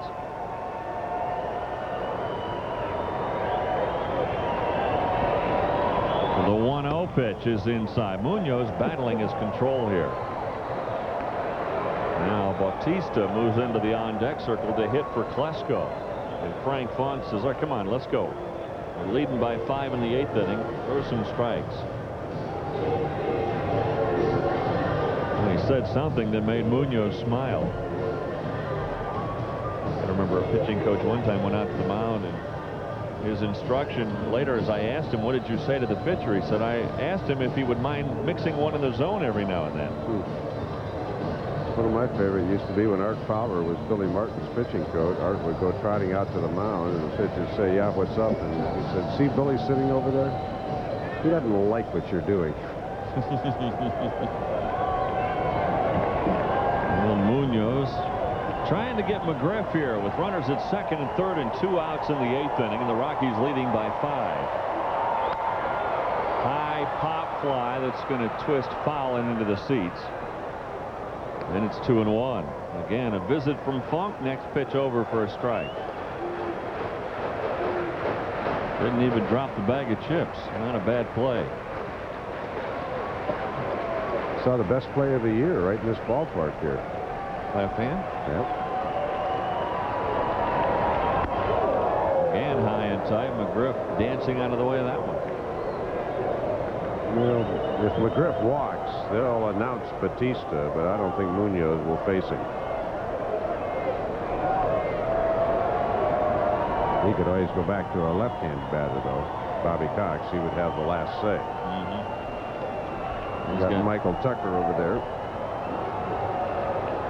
So then Don Baylor might have to decide, do I want to face Danny Bautista or Michael Tucker? Ball 4. Second walk given up by Munoz here in the 8th inning.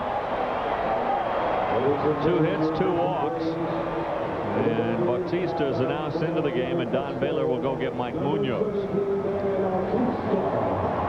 Well, Mooney has only retired 1 hitter, and that was a great play by Weiss to retire 2 on 1 play. So Mike pitched great last night, but not tonight. Bases loaded as the call goes out to the bullpen. Mike Dejan to try to come in and get Bautista or maybe Tucker. Well, let's take a look at some of the lowlights from the night. There's more than this, but this is just a sampling. Javi Lopez, first inning, bases loaded, off Ellis's glove, off his head, 3 scored. And then Larry Walker, bases loaded, routine grounder. McGriff just flat misses it, gets all confused, throws to second base. Ellis gets back, and Walt Weiss streaks home. That was a comedy of errors, and then it continued. Kenny Lofton not making a very good play here. He was not charged with an error. They gave Weiss a double, but he took a bad circle route on that. And then Ellis Burks is going to single off McGriff's glove. And Andrew Jones is going to botch it up in right field and then compound it by not hustling after it. He just starts trotting slowly. That's one thing the Braves don't like about Andrew. And trust me, folks, that's only 4 of about, by my score sheet with circles, about 11 bad plays tonight by both teams.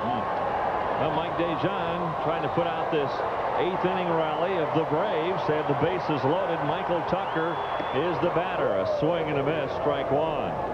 So Bautista was announced into the game, and then when Don Baylor went and got Dejan in the place of Mike Munoz, Bobby Cox countered with Michael Tucker. And you see he has not yet produced as a pinch hitter. The Rockies lead by 5. So the best Tucker can do here is pull the Braves within 1. Dejan's got Tucker in the hole, 0-2. Yes, he does.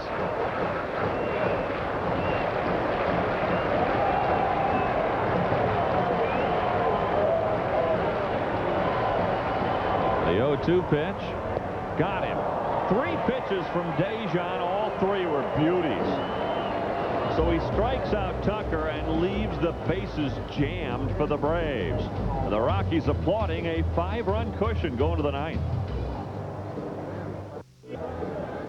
Well, the Rockies lead at 10-5 as we go to the 9th inning. The Braves leaving them loaded in the 8th inning. That might be their last chance in this one. We'll see. But stay tuned. We've seen crazy things so far in this contest. 3 errors in the game and several more plays that have been, I guess, in a word to describe them, bizarre. We've had 3 or 4 people stop by our booth in between innings tonight saying, how are you guys describing this one? I said ugly. They said, ooh, is this bad or what? But I'll tell you, it would look great tomorrow morning in the paper for the Rockies with a win here tonight. And now Houston leading 5-1 in the bottom of the 7th inning over L.A. as Chad Fox comes in to pitch for the Braves. One of the things the Rockies have not done very well on the road this year is not win without home runs. And yet they've scored 13 runs in 2 nights here and have not hit the long ball yet. Chad Fox, the 5th pitcher used by the Braves tonight. The first pitch to Vinny, too high, ball 1. Castillo, Manwaring, and Perez, the batters for the Rockies in the 9th. Vinny with 2 hits tonight. On the ground to Blauser. Griff watched that one all the way into the glove. And there is 1 out. Well, I'm sure the writers here in Atlanta are going to have a field day with this one. The Atlanta Braves. I mean, you know, again, they're 198 games above the break-even mark since the beginning of the 1991 season. But even the best teams are going to lay a flat, big old egg once in a while. And Bobby Cox is going, boy, best thing about this game is when it gets over. That one off the face mask of Lopez. Strike 1 to Manwaring. Kurt 0 for 4 tonight, 0 for 3, excuse me, with a sacrifice.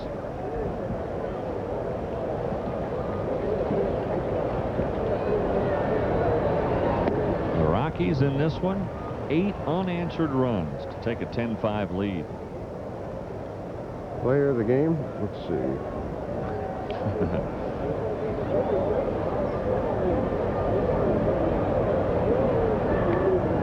I got it. You got one? Down goes Manwaring. 2 gone for the Rockies in the 9th. I know the Braves have been using Mike Cather as their setup guy, but to be honest with you, I like this kid Fox a little better. He's not one of those submarine pitchers. Submarine pitchers, and of course the Rockies have one in Steve Reed, they have to be awfully fine with their pitches. This kid's got a fairly good arm, and it's reconstructed. He had major surgery a few years ago in the Cincinnati organization. Well, maybe his last name being Fox has something to do with that. Ted Turner, constant battle with Alfred Murdoch. Maybe if his last name was Turner, he'd have a better shot. Fastball and a good one. 1-1 to Nafy Perez. Had a big hit in this game, Nafy did. A triple in the 6th inning to score Dante Bichette.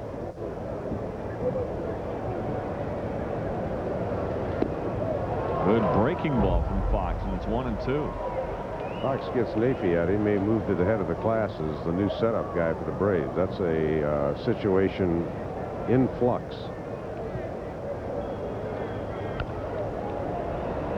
2-hopper, 3-hopper out to McGriff. He gets it to Fox, and they barely get Nafy Perez. So the Rockies go in order for the first time since the 4th inning. The Rockies still lead by 5 going to the bottom of the 9th.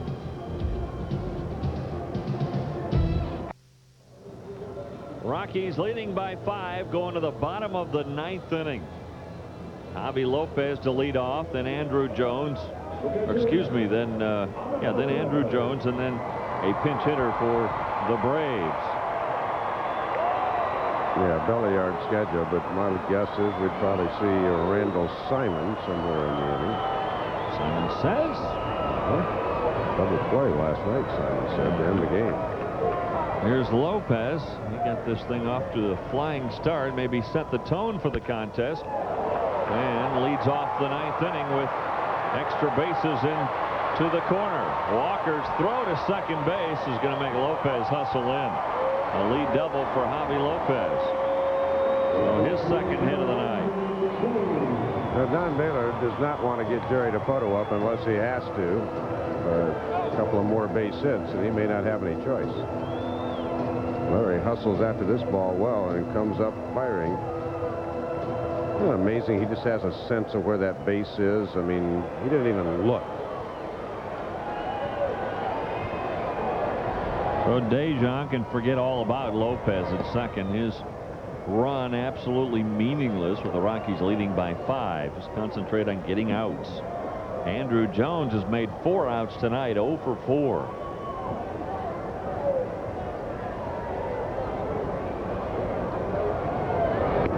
Swing and a miss. Got a big swing, Jones. Yeah, he really does. When he connects, he's got unbelievable power, but he does have some holes. He strikes out once out of less than every 4 times, well, once every 3.8.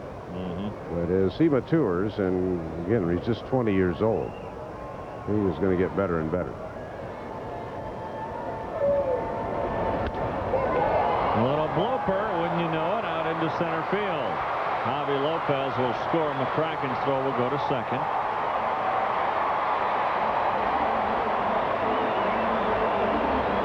A double from Lopez, a run-scoring single from Jones, and it's 10-6.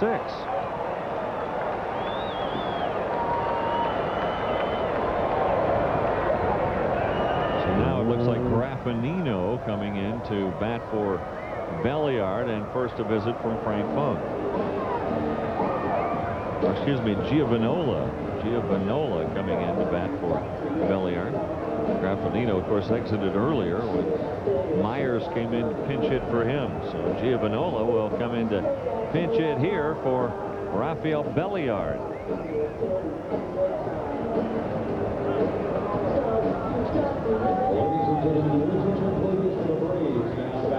Bobby Cox trying to come back here in the 9th inning. Trailing now by 4 with a runner on and nobody out.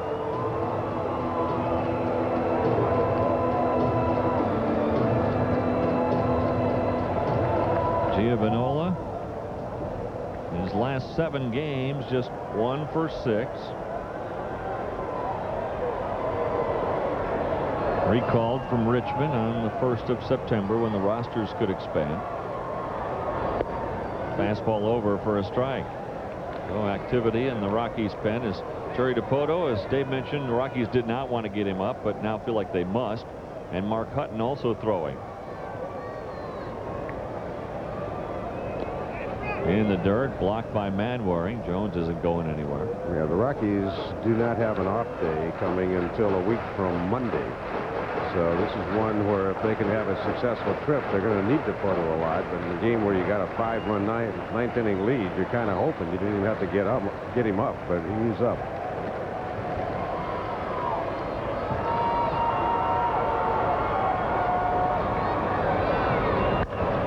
On the ground to Weiss. He handles a tough hop. Perez grabs it barehanded and then makes the toss over to first. Another double play, the 3rd one turned by the Rockies tonight.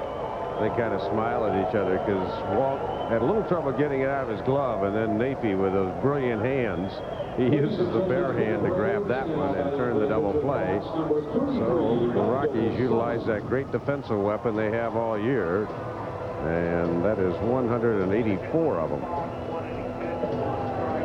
See, Weiss got that throw up just a little high to Napie, and Napie grabbed it with the bare hand, and boom, another double play. So now 2 outs and nobody on, and Simon will bat. He looks at ball 1. DePoto can probably sit down now. Maybe not sit all the way down, but grab a stool anyway. Just kind of squat. A chopper to Galarraga. He's got it. He'll take it to the bag himself, and Simon says the Rockies have another win. Don Baylor, his club comes back from a 3-0 and 5-2 deficit.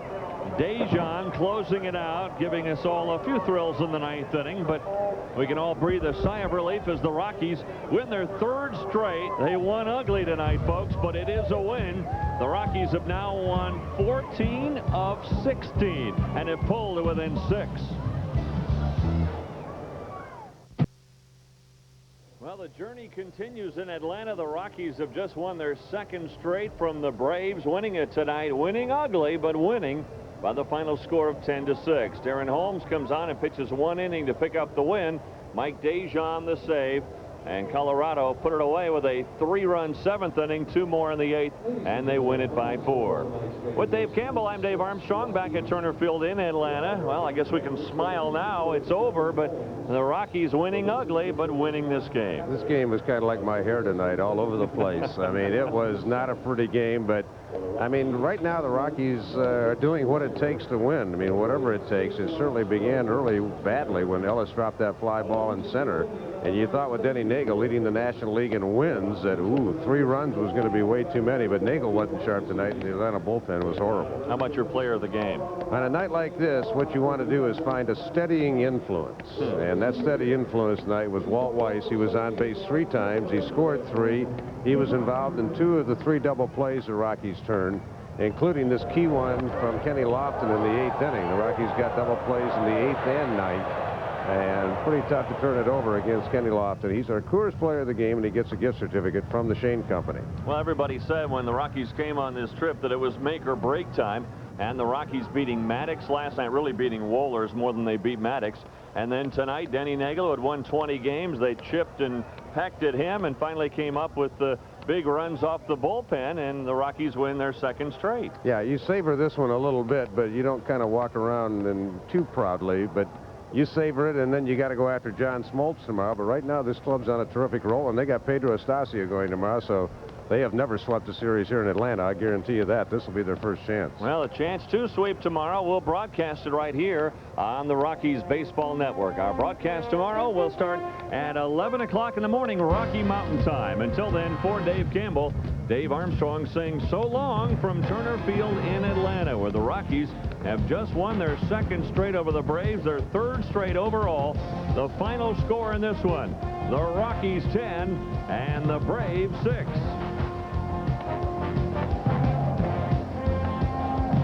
Rockies baseball has been brought to you by the Rocky Mountain News. If you live here, you get it. Call 1-800-892-NEWS for home delivery.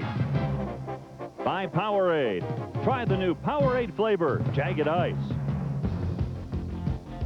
By Chrysler, Dodge, and Jeep Eagle, the official vehicles of the Colorado Rockies. And by Frost Brewed Coors Light, who remind you the 3 most important words are, hey, beer man.